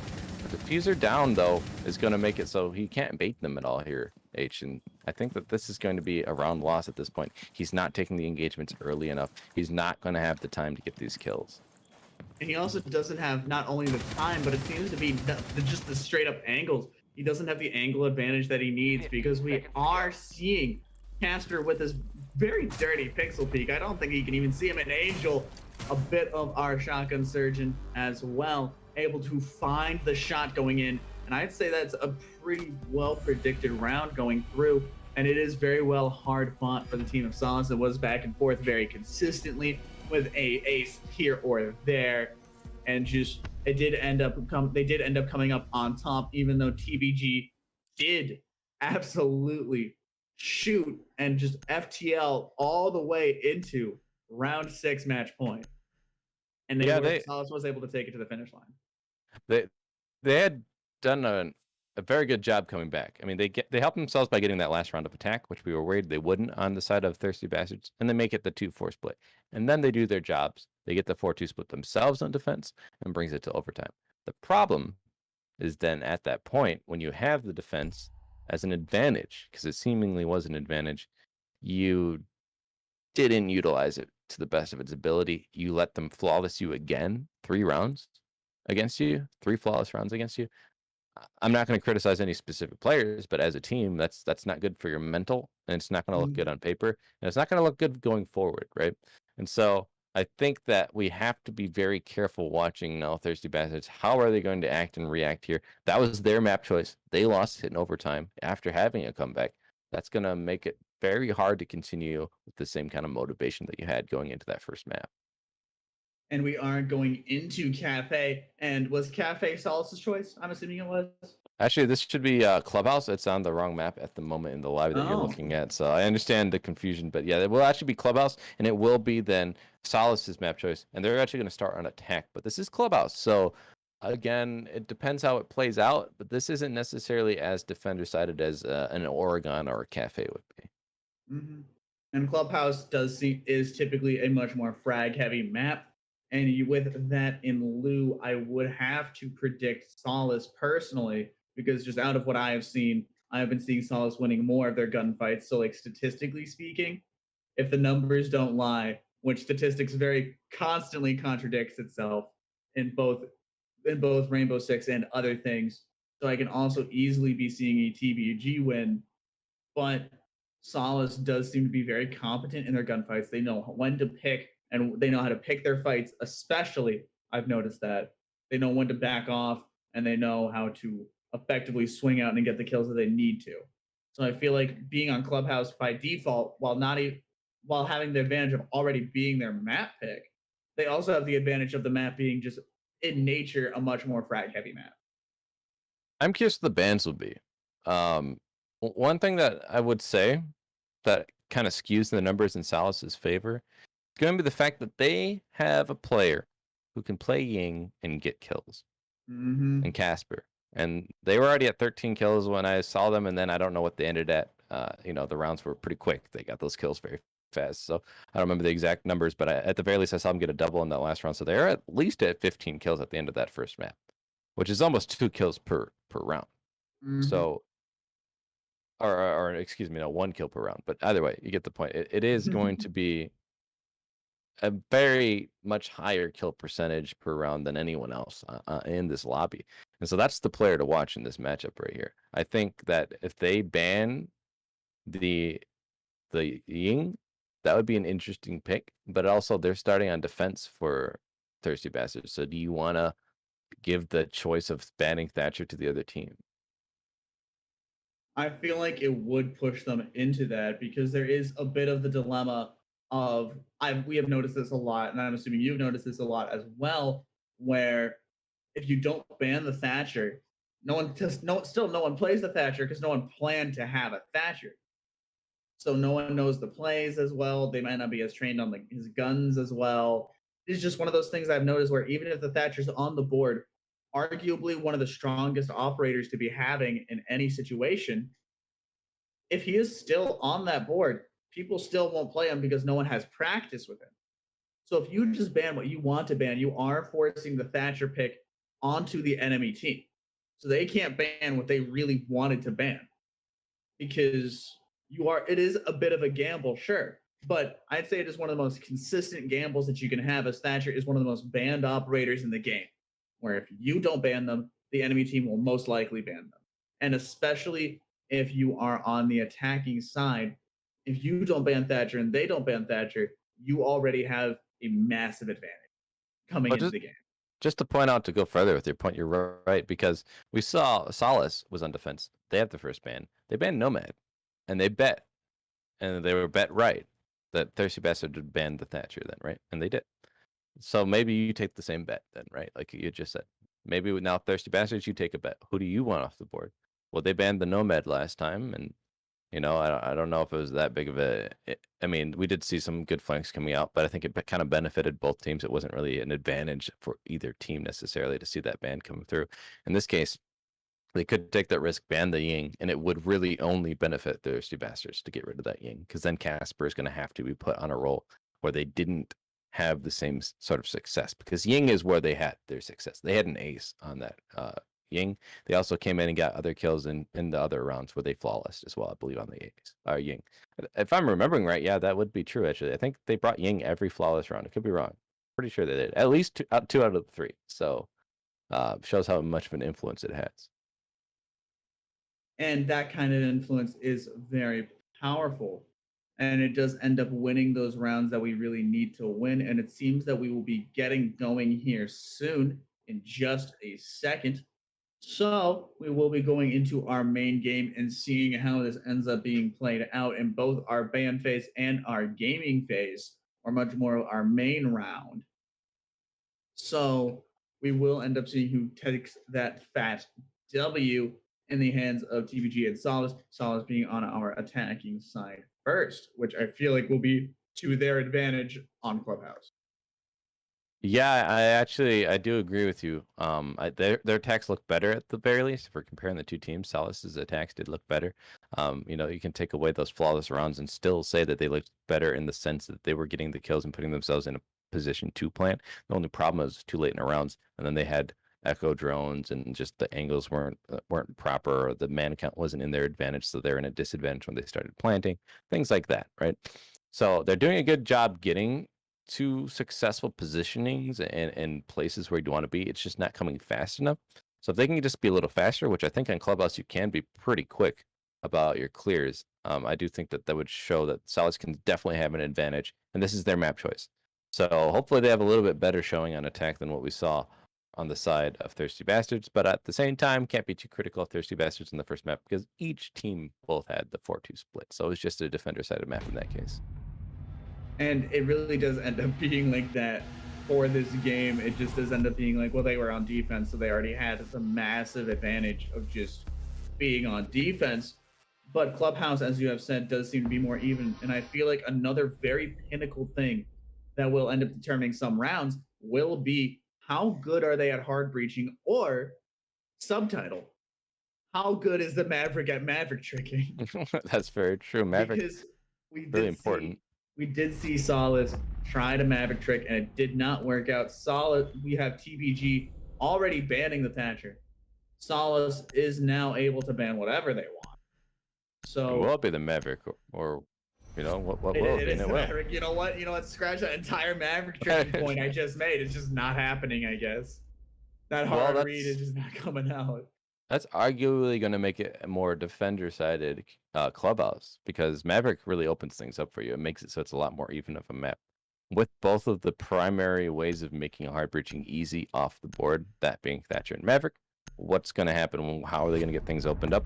Well, the Cade Claw being off the board is going to help out with it. So you pair those two things together to make it a little bit more even. But you're still going to have to have people go below, for example, in the CC hold and shoot from below and clear out the mute jammer or the bandit charges that will inevitably be on CC wall. Or you burn utility until you get some explosive through the back window and clear the utility that way. Either way, you're going to have to do something creative to clear the utility. The last ban being Valk. I already made a point about this last map. Valk ban pick is like 90% right now. It's the highest on defenders, and it makes sense. You know, with the echo drones being visible now, they're not as good, arguably. You can throw the Valk cams outside, so that's just a huge advantage already. Why bother playing that game? Just get rid of it and not have to worry about it. I would have to agree with that point, because you cannot chuck those echo drones all the way outside, and I don't think Mozzie's drones can go outside either. Mm-hmm. So just an advantage that you are banning out of, they can't get another outdoor cam in the first place. So her being that high on the pick ban rate is very understandable and very expected, and it is really nice to be seeing operators such as Mira in the hands of Nibs coming out yet again, because Mira used to be always on that ban list, always on the chopping block or being banned, but now she is picked very frequently, I have found, for a defensive hold. She's really good at getting that consistent, a lot of cover with a lot of information, and on top of that, you can still swing out and get a kill if you see someone and they are in a position where you can, in fact, swing out and get that kill. Well, it's interesting to point out the Mira, as you had mentioned, and I think that's really the choice that came from the Cade ban. You're almost going to always see the Valk ban. That's pretty expected. What's that last other ban then on defense? Well, they opted to go with the Cade ban instead of the Mirror ban. It's usually one or the other. In this case, because the Maverick and the Thatcher are both banned, I think they really thought that the Mirror wouldn't be as obnoxious as facing against the Cade Claw. And I kind of agree with them in a sense, because now, even if they have a Mirror, you can just use some of your hard breach utility to try and clear it out. And oftentimes you can throw grenades in as well. Edry, you're going to get an opening kill on the side though, so must have been a spawn peek or something, or just a shot through the wall. CC, I'm not sure, and it looks like it was. Yeah, they were caught reinforcing. They'd done it too late in the round, and they get punished for it. You know, this is at the they don't even need a hard breach anymore. If they have a sledge on their team, which they do in the hands of Edry, who did kill our castle, they will be able just to punch all the way through CCTV, not only very easily, but very quickly. They don't need to play any sort of do-si-do with wall denial. You can't jam a sledgehammer. Let's be honest here. Indeed. So you just smash that wall and you're already in, and you already have the advantage of both the horizontal into CCTV, and also it looks by the looks of Edry was going for a vertical advantage over into logistics room, or at least trying to distract some player from doing their primary job. Don't tell me they're not going to clear red. Solace already doing a very good push coming in through. It is a 3-5 split as we are hitting our minute 45. They're not watching red, and Crystal's going to go down below, but he actually, I don't think they're aware of his position. That could have been really dangerous had he just waited and did the flank on them. And there's no Nomad being brought, so they would have to rely on cams and someone being on that cam because no one's dead to call that out. So interesting situation, doesn't pay off in the way that really could have benefited the side of Thirsty Bastards, and now the angles being opened up are really going to make it hard for this Mirror to persist in this corner of the bathroom hold. So we'll see how long they can survive there. They need some support from their teammates in the meantime. They're just trying to do what they can to buy time. Fentix is going to be in logistics near the closet hold, and we see Crystal did come all the way around. He's going to be helping out his Mirror player, trying to get the peek over towards the breach. We do see the top of the head, but I don't think Nibs quite caught it. on the side of that breach or that reinforced wall that is slightly opened up above. I think that was the Hibana who did that. Grenade sailing through. Fentix gonna have to back off, and they're starting to slowly but surely get the lines of sight in order to pinch out and finish off these defenders. Nibs just holding this like an absolute statue, and honestly, that's exactly what he needs to be doing right now, preventing a push from that balcony. Casper finding not one, but 2 kills, one against the Nibs that we were discussing earlier, because we lost our main lifeline in the hands of Fentix. Cristo able to find a kill onto Casper, a very good pick to be going out. That is what seems to be their primary bragger, as we are seeing about a kill a round on average. Cristo going for a very aggressive wide push, but he is ending up being pinched the hands of Aquino, and honestly, not having a Maverick ended up working out in their advantage. However, I would like to say it's probably because they did not finish reinforcing that CCTV wall in the first place.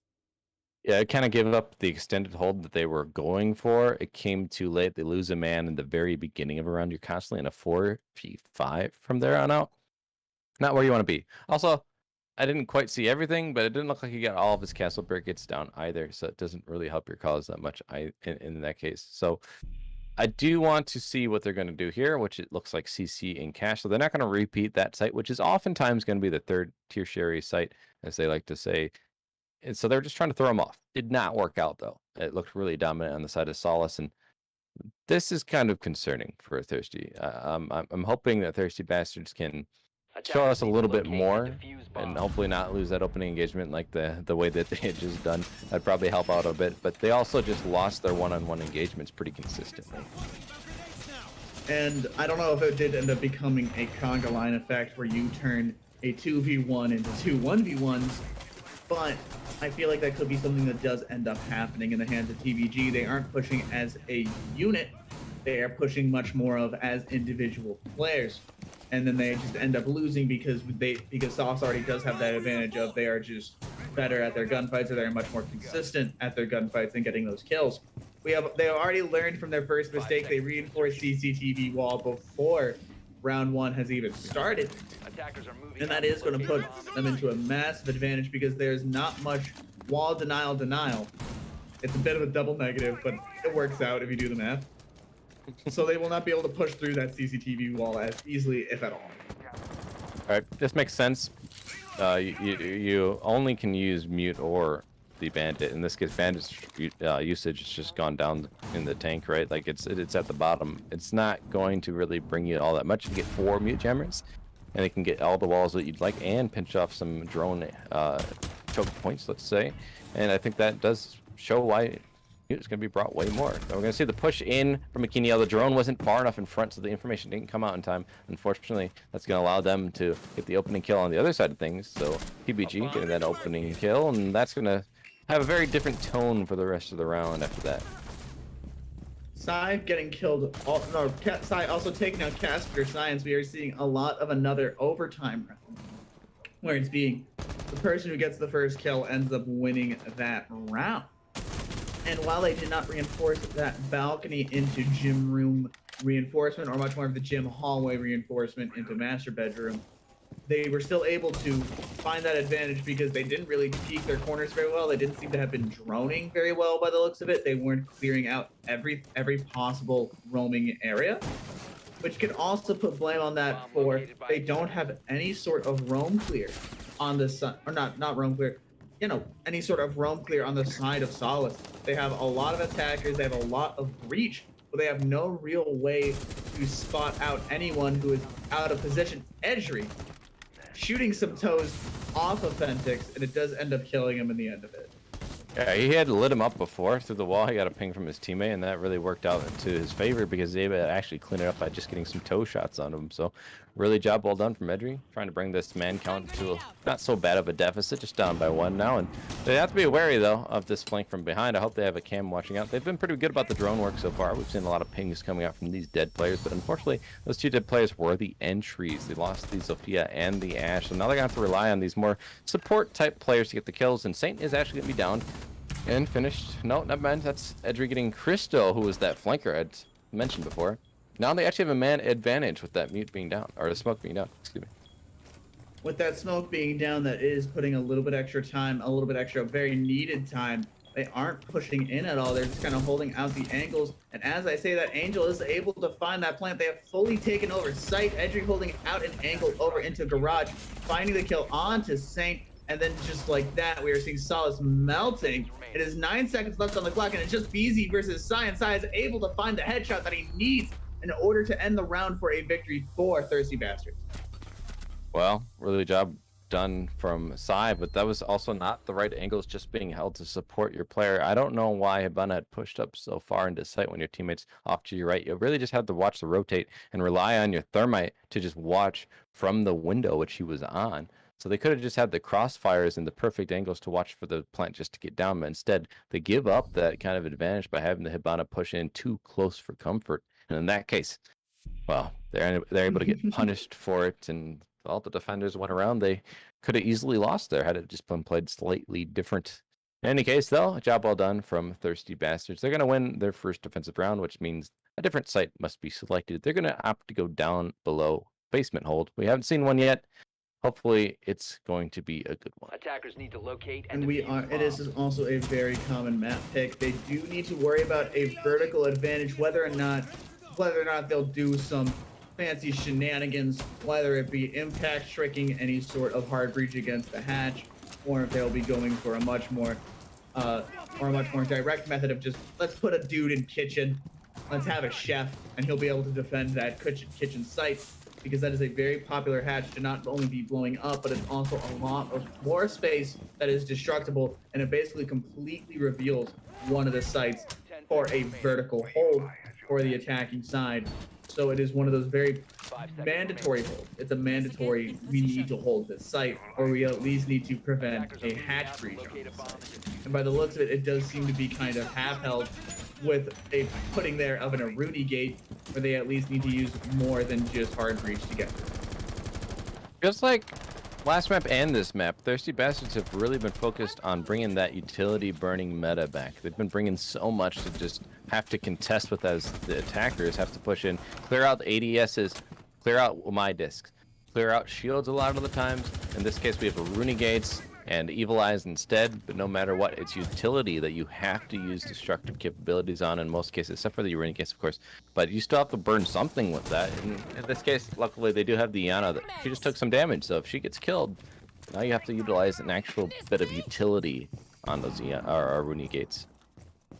Both Caster and Aquino are already like shoulder deep into this building. They are going for the money, and they have already ran all the way through. Nibs trying to catch out, I believe it was Caster that he got caught in a gunfight with, or no, it was Aquino. Nibs has retreated all the way down to the basement trying to catch out anyone unawares, but no one is going for that basement push. He is just going for that utility clear, taking out all the default cams that they can while they can. And Caster is going to be trying to get as much information onto Blue as he can. Cristo hearing the footsteps, able to see him, and able to hit that fake. So they realize someone is over there, but they do realize now someone is holding Blue. And that timing. Gonna take down BZ. Unfortunate. That is a hard breacher off the table, and a spawn peek this time successfully pulled off. Well, luckily for the attackers, you did see Thermite activate his gadget, and the utility will open up things, but unfortunately for them, Nibs is going to find another kill on the Angel. So this roamer is doing so much damage to them. He's finally taken out by Casper, but maybe too little too late. You're down a man now. Both the hard breaches are dead. I don't know if Hibana even got the kitchen hatch open, so now you're left with, well, no, she didn't. So you're left with very little options. You only have dirt opened up slightly, and other hatches are still reinforced. You have no hard breach utility. This is going to be a funnel push. They're just going to have to win gunfights in a disadvantaged situation. And that's a good album name for one. Winning gunfights in a disadvantaged situation. Entry pushing all the way through dirt. They are going for a very pincer maneuver, and he is able to destroy the barbed wire. It is a 3-3 situation. Entry going to find a kill. He's going to find a kill onto side. It's down to a 2-3. Solace evening it out already. Cristo holding it like a hawk, but they seem to be getting fully pinched out. They're going for a 3-pronged attack. Casper finds the kill. Fentix with the Alda and a Dream. 7 seconds left on the clock, and Aquino is able to find the kill that he needs against the man with an Alda and a Dream. and it does end up being a W for Solace, even though they were at a man disadvantage, and also a utility disadvantage. They had to push through not only barricades, but a lot of whatever the heck we saw TBG throwing at them to stop them or at least slow them down. I don't know where the players were fully positioned, but Wamai losing his life there really costed them the round, I would say, unfortunately. And it's not necessarily their fault altogether, but they had just wide swung trying to run past and unfortunately got caught out by that sledge who surprised them, right? Opened up the barricade, and so they were like, oh, wait, someone's in dirt too. But you kind of should expect that, right? That's the only pinch push they can even do. And now you're left in a situation where, are you holding the right angles? Well, unfortunately, Jaeger seemed to be the only one looking into blue, because if someone else was there in the church area, they should have been able to help out there, and I just didn't see it happening. So we didn't see how all those kills rang through, but that was really what I had said. Winning gunfights in a disadvantaged situation. They really had no business winning that round with the positions that they were in, and yet somehow they're able to do it. They were able to pull the win out of a hat. I will admit, they did go for a 3-pronged push. We had our sledge and dirt. We had, I believe, Casper and blue, and then Akinio all the way in main stairwell. They were very quickly able to sweep out the entire basement without even the use of drones, by the looks of it.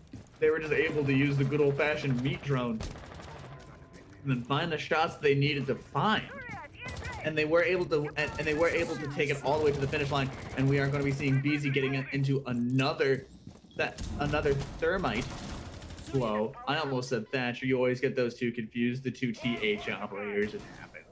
And we're going to be seeing Cristo just hoping to God someone runs through that doorway and just does not check their corners. He's not aware. The drone on red was pinging him out. Now he's going to be distracted by the drone. Unfortunate timing for the attackers. Actually could have the kill, but he wasn't in position quite yet when he had already rotated down. But at the very least now, Cristo won't be roaming, and so that will give them some information that they're going to be a little safer above. The other thing to keep in mind is Nibs, who really was trying to win the round for his team. He got those 2 kills on the hard breach, and then all of a sudden they had that advantage. Didn't pay off in the end. Obviously, his team unfortunately wasn't able to carry it through to success. Well, he's actually switching off of that role now. He's not going to be roaming on the Vigil. He's over on that Mira instead. And we are seeing a bit of a Mexican standoff by the looks of it. Akinio just holding out blue angle, hoping that someone is risky enough to push up. But Cristo has already absolutely taken it off limits. He's not going up those stairs. He's not looking at those stairs. He's not going near those stairs.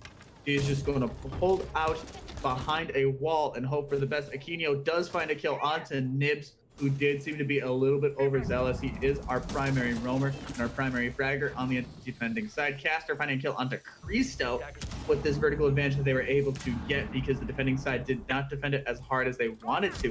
Akinio finding another kill while Fentix is also going to get killed. Akinio on a triple. He's on an absolute tear, and it's just absolutely stuffed by Sai as Akinio is taken out while he is in blue. But it is just Sai against the world, and Edry does find the final kill that he needs, making it a 3-1 split for our 5th round. Yeah, that was unfortunate. Nibs getting picked off early this time. Last time I got those 2 opening kills. This time, ain't happening, man. Unfortunately, you're behind that mirror, and they're going to have the right positions to get the shot onto you. I'm not sure exactly where that kill rang through from. I believe it was Akinio who got the kill onto him, and so Akinio was the one who pushed through blue. So did the shot just kind of lucky through a softball hit the guy by the mirror? We'll never really know. But at this point in time, it didn't matter. It was the opening frag, and it set the tone for the round, which we've seen happen a few times now. Solace up 3-1 on attack on Clubhouse. This is certainly looking like it was their map choice. One of the operators I'm seeing being picked is Ella, actually, in the hands of Nibs, our primary roamer. I don't know how popular Ella is in general anymore, but I've not seen her at all, actually. Shotgun Ella. Any sort of shotgun Ella. Now I'm excited. Because this is either going to not work at all, or this is going to absolutely crush Solace in any push they might attempt. Because that shotgun is a bit of a beast, or at least it's a bit of an unpredictable beast. because you don't even need to aim down sight. I think famous YouTuber Russian Badger put it best. You just hit that mouse one button as fast as you can, and you will end up killing whatever person's on the other side of that gun. Right, just pull down a little bit. It has a little bit of a kick to it, but as long as you can control that, you're pretty much going to be getting kills if they're within a 10-foot radius, 15-foot radius of you. But the only thing to be aware of then is, will someone have a long angle on this Ella to get them taken out without having to get into close quarter combat with such a beast of a weapon as the Ella shotgun? In any case, we'll find out as the round goes on. In the meantime, we're going to see some pretty standard stuff. The drone work coming out, but we do see a lot of aggressive holds coming up from the defenders. We see Cristo over in the, I couldn't even tell, is that stage area, kitchen area? It was. And so he's going to be in tandem with Nibs, both of them just on this roam, trying to catch these attackers unawares. And we'll see what kind of role they'll play. I imagine they'll come out in the mid to late round once these attackers are kind of already comfortable in their positions and getting closer to sight. Lure them in and then hit them from behind. We have Aquino going for a wide swing. He does catch out Cristo. He saw like the side of his headphone. Finding a double against Fentix. I hope he put that information into places where he wants it. Aquino's already dominated the master bedroom. Oh, we have Nibs sitting in freezer like a rock. He is just not moving. And he is just sitting all the way down over in storage. I meant my bad. And Aquino has already fully taken over this construction master bedroom pushing side. And he is just looking for any more kills. He is bloodlusted. He is ready to get anyone else that is coming in his way. And Nips is going to be running all the way up red. And will he get punished for it? Aquino is not watching that flank. The very millisecond Nibs tried to run all the way through. And that is just good old-fashioned bad luck for Aquino or good luck for Nibs, depending on how you look at it. And we'll see what ends up happening here as they're all kind of stacking up here in the construction area. You don't want it to be a one-sided push though, so hopefully you can get that main wall opened up as well or get control of the garage, whatever helps. But you need cross angles. If you all just flush in through this one bomb site, it's still very dangerous. So that's my only concern looking at what's happening so far. But they have a minute still remaining that they can play with here to try and get things opened up further. We're going to see Casper getting a nice shot on the nib, so that's the shotgun done. Aquino getting another one on the round, and BZ, they finish it up.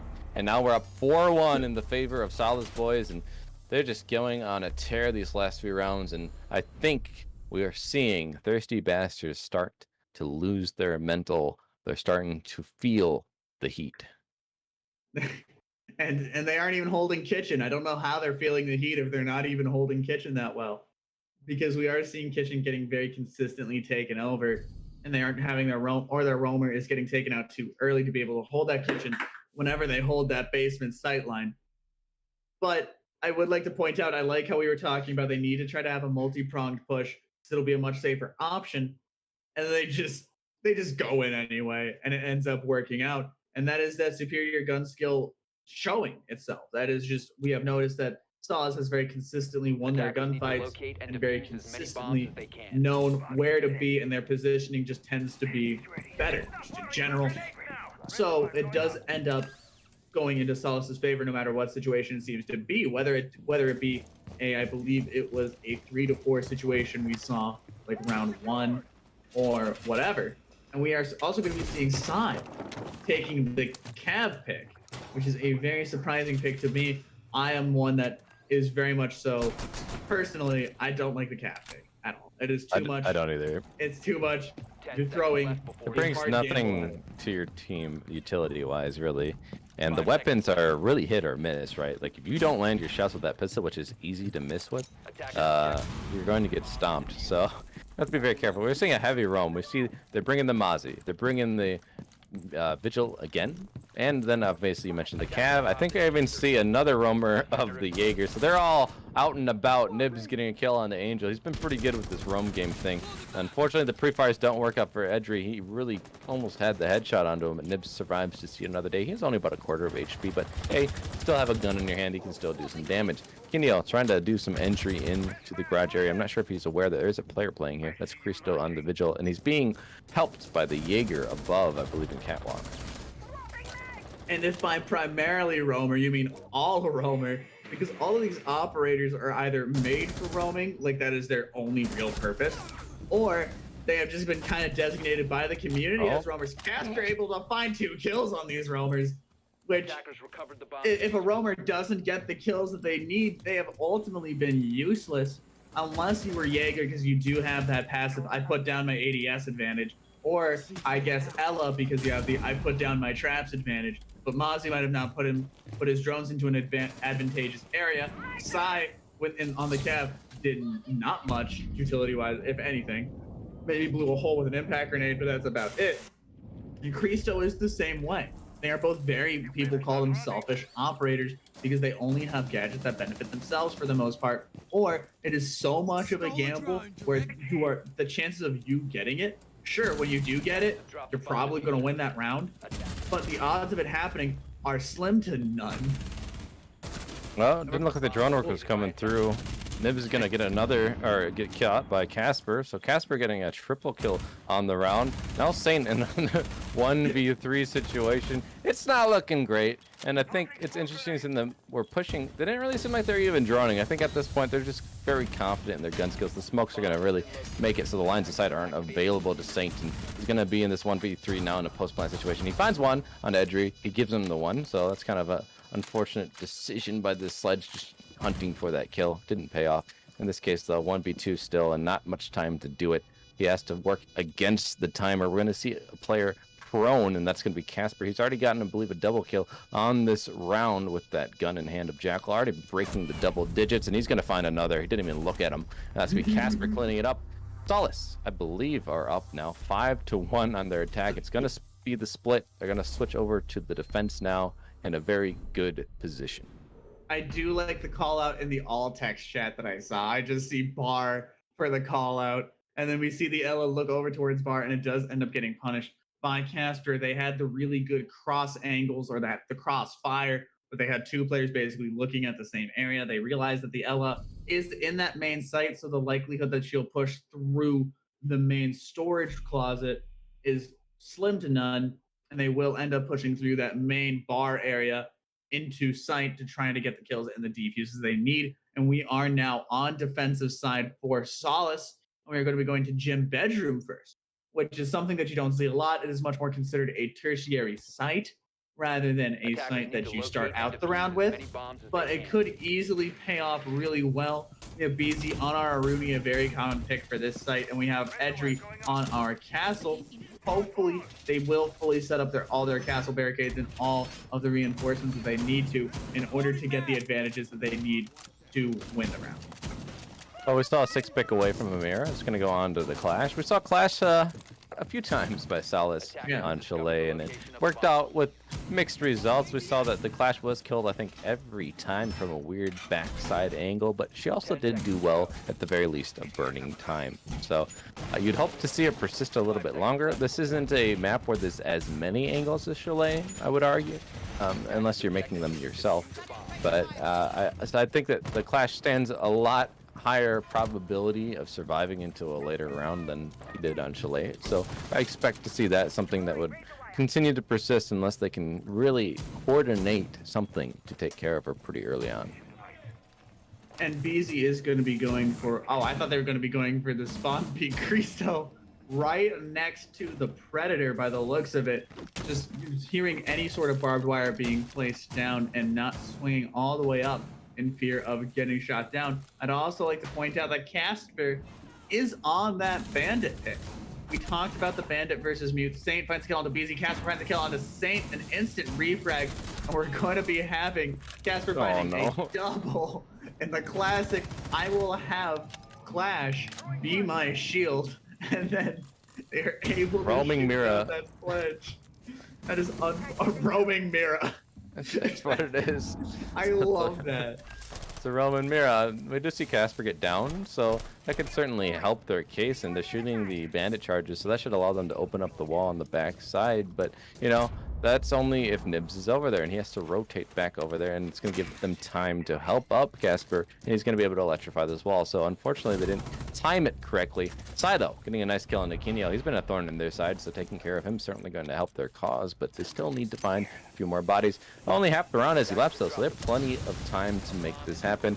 The Clash is going to give away that attacker pushing in. There's a shotgun in the hands of the Thermite, excuse me. He's going to be caught out by Casper from behind as a triple kill on the round, but in the meantime, there was a kill from Fentix onto his teammate Endry. They're going to find them, and Casper cleans it up.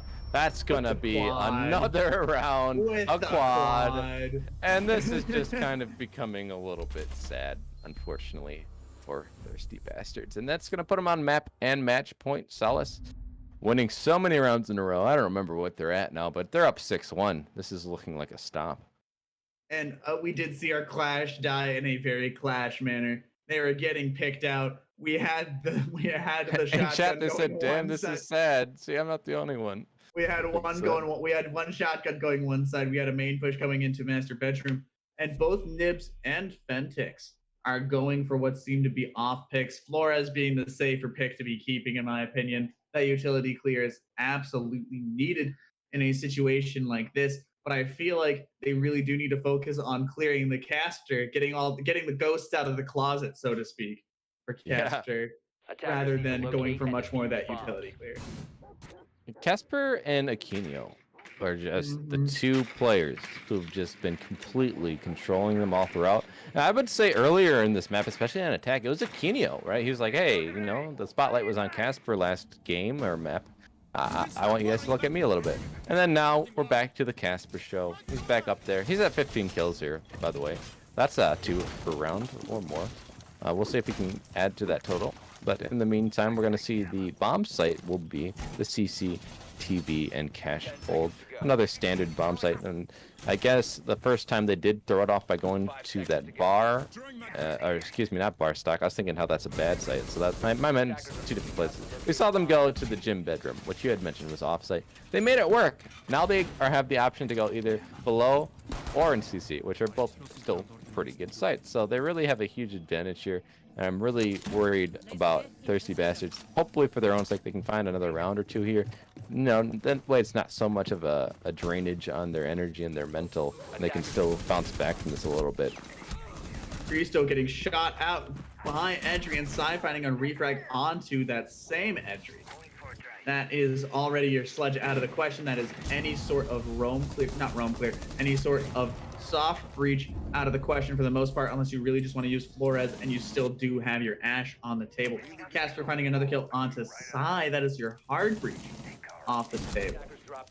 So it's all not your hard breach. That is your electrical information off the table. Fentix finding getting killed in CCTV as well. Nips finding another shotgun surgeon like shot over in CCTV. It is a 2-3 situation with Nips and Saint being left on the table. Aquino finding a kill on the Nips. That's something that just you do saved not his want teammate. to see. And that is just. And there's some angels in the outfield for this game sometimes. I swear to God, we saw Nips narrowly getting through from red into that main rotate the very second Aquino stopped looking at it. And now we are seeing Nibs getting taken down the very second that he was about to kill one of the enemy players. Our Jaeger is just running around outside. They're all leaving the game. Nibs has left. They have no faith in Saint. Saint has just stopped. He has ceased. And the game, I feel like with Saint ceasing and no longer really doing much, I feel like the game is already in the hands of He's going to Ash charge himself. Just do it. No, I really hope. No, you want to know what I hope? I hope Saint, just for some reason, goes in and somehow kills all three. All three of them. Wouldn't that be cool? If they kill all three of them after all the players left, teammates ditch you. Hey, they can't rehost. They'd still lose the game. Would it be really funny? Well, yeah, it's pretty much done at this point. Unfortunately, right now, it's just going to be the remainder. Aquino gets the cleanup, and a bit sad for Thirsty Bastards. It's such a good first map, right? They only lose 8-6. It shouldn't. It's not that. And I know it was your map choice, but you know you can still bounce back from that. But they really never felt comfortable here on Clubhouse. They just looked really confused and lost most of the time. And I think a lot of it came down to their mental being chalked about after about the first 3-4 rounds. And you know why? It's because they got the opening kills a lot, and then they would still lose the rounds. And that was something they had a problem with, I think, in the last map as well. But it's especially probably Nibs, who's pretty frustrated. He's one of the players who left as well, I believe. And that's due to he was that roamer. He would get those kills, and yet his team would constantly still fail to carry it into a win. And I understand why it's frustrating, but for their sake as a team and being, I've been told that Thirsty Bastards is actually just a team made up of friends. So for their sake, hopefully this is just a small hurdle, and it doesn't really affect their friendship. So hopefully they can bounce back. Next week, I believe they'll have another matchup, right? So hopefully they can, again, recoup, bring it back, play as a team again, and maybe just be a little more prepared. It looks like they weren't really very prepared for what they were up against on Clubhouse. If they are just a group of friends, then I feel like they did pretty well for that. They did swing a Chalet 1-5 split all the way, no 2-4 split all the way back. So I feel like that they just need to work on much more of what seems to be information gathering and communication, along with just that general gun skill. Or at least they were against Solace, and 9 times out of 10, it seemed to be kind of even, but Solace would end up taking it anyway, whether it be because of superior positioning or just classic good old fashioned flankage. It's just a bunch of stuff that I feel like they need to work on, and I believe once they do work on it, TVG could be a very good team. Okay, well, I just got word in. We do have a player who will come in, I believe, our coach. Their name's Rose. So they're going to come in for an interview here, and I believe they'll be representing. Oh, that's Angel. Okay, I see. Oh, it is Angel. Look, Hey, Rose it's Angel. him. All right. Oh my god. How you feeling, Rose? Pretty good, pretty good. We started off a little questionable on that Chalet. Chalet is more of like a newer map for us. We didn't really have any strats or anything, so it was kind of just on the fly type stuff. Just shout out to Akenio and Casper. They're kind of like the co-IGLs. Yeah, they look pretty good out there. Yeah, they went crazy. I mean, everyone on the team except for me. I kind of just sat back and just let them do what they wanted. Just say you're you're the a support facilitator. Player. Yeah, you're the support player. It's okay. Or yeah, just say you are, and then people will respect you. Yeah, support doesn't get you on the scoreboard, but hey, it works man, out. just put me on the Clash is what I tell them, man. Right, you're the walking mirror. You know, Walking you mirror. just play off of you. So let's walk through a little bit what happened, just because I'm curious. You guys go up 4-2, right? And it's Chalet, and you said you don't really have strats for Chalet. So what was the mental, and then how did you guys bounce back after they go 4-2 on their defense as well? You go to overtime. Walk us through that map a little bit, and then what you guys did to change things up in overtime to make sure you got that win. I mean, in the beginning, we kind of just all didn't really expect much. We were going in just heavy-headed, or not heavy-headed, but just focused up on the game. We knew that we're not a very strong team on Chalet, so we were thinking off the rip, just hey, just do the best you can this game, everyone, and whatever happens, happens. We're taking these next 2 maps if we lose this first 2 games. So I think overall our mental throughout, even when we were losing, I think we lost 3 or 4 rounds in a row. We just kept the mental up and everyone was level-headed, so it was pretty easy to just talk about just adaptations and stuff like that in between rounds, and I think it definitely showed up on that overtime. Something to take note of for Casper particularly, but maybe it was a call by someone else. I'm not sure again what the call was, who made this decision, but if I recall correctly, at least 2, if not all 3 of the flawless rounds were you guys, and they all came on the back of the Ying being brought on the attacker lineup. That was more of a shot call from Akenio, especially that first Bar Games round where we kind of just all pushed in what's it called, library, or not library, sorry, into games.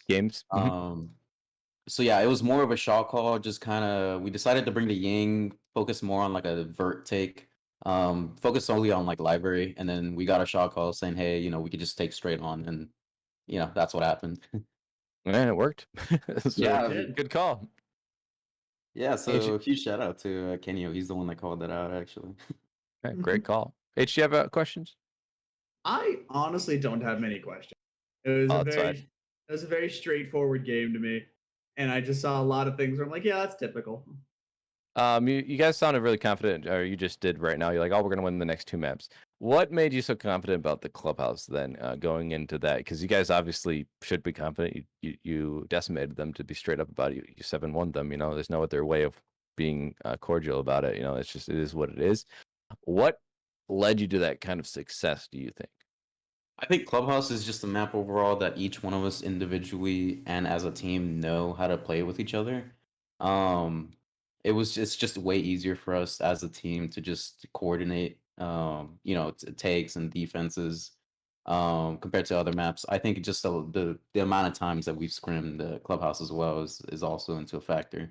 So we were able to adapt a lot easier on clubhouse than I think any other map. I would also actually like to, since now we are discussing that, what inspired the Maverick ban on Clubhouse? I'm just kind of curious. The Maverick ban, that was kind of just a random ban. We didn't really have anything in specific besides the Thatcher. We actually wanted the Thatcher, but they did it for us. So we just thought we'd make it easier on us on that defense half as well. And we're also, more like used to having Thatcher Mav bans. So we were accustomed to it. So it's what we went with. Fair enough. That does check out, as they say. Well, great job. You guys won. Convincing win on the second map, especially a 2-0 win for you guys here in the best of 3. So just want to say congratulations. Do you have any final words to any of your teammates you've already given a shout out for? Anyone else you'd like to give a shout out for? Definitely our org. They support us pretty much every time. We recently got picked up, so that first week wasn't exactly how we wanted it to end, but I think they're definitely going to be happy with our performance this week. Yeah, I would expect so. So congratulations one last time. You guys are Solace boys. You win, or Solace boys. You win 2-0 against Thirsty Bastards here on Digital Athlete League. That's going to finish it up for us here, though. And so, H, any final words before we say have a good evening? Not really. Besides, have a good evening. Just say it twice. I mean, whatever. It'll work out. All right. Any closing remarks? Hans, any games that we should be aware of in the near future we should give a little shout out to before we exit here? Funny thing is, I thought that was my cue to cut off the stream, so we went into the stream end for 2 seconds, but we are back. Yeah, so real quick, the funny thing is, if you guys weren't aware, we have this flexible scheduling policy where the players set their games whenever they want, and then we are finding casters to fit their schedule, which really allows us to work with the players' constraints scheduling wise, right? This isn't Pro League, so this isn't their first priority. I was building up to the fact that we launched the next week yesterday, and actually a match has been scheduled for there's going to be a match tomorrow at 8 p.m. So this is the next match that we should be looking out for. And since this is semi-recent, I have yet to find casters for this. So if either you guys would be free tomorrow at 8 p.m., I would be down to have you guys. But I guess we can discuss about that once the stream is off. But yes, tomorrow it will be the match between Breakpoint Esports and Genesis Gaming, I believe. If either of these orgs ring a bell, well, then you know who I'm talking about. And if not, we'll come around tomorrow to figure out who they are. All right. Alrighty. Well, you just heard it here. Tomorrow, 8 p.m. Eastern time, I believe, just to clarify that so everyone's aware. And we look forward to seeing you all there. Thank you for joining us tonight. Have a good rest of your day. Bye-bye.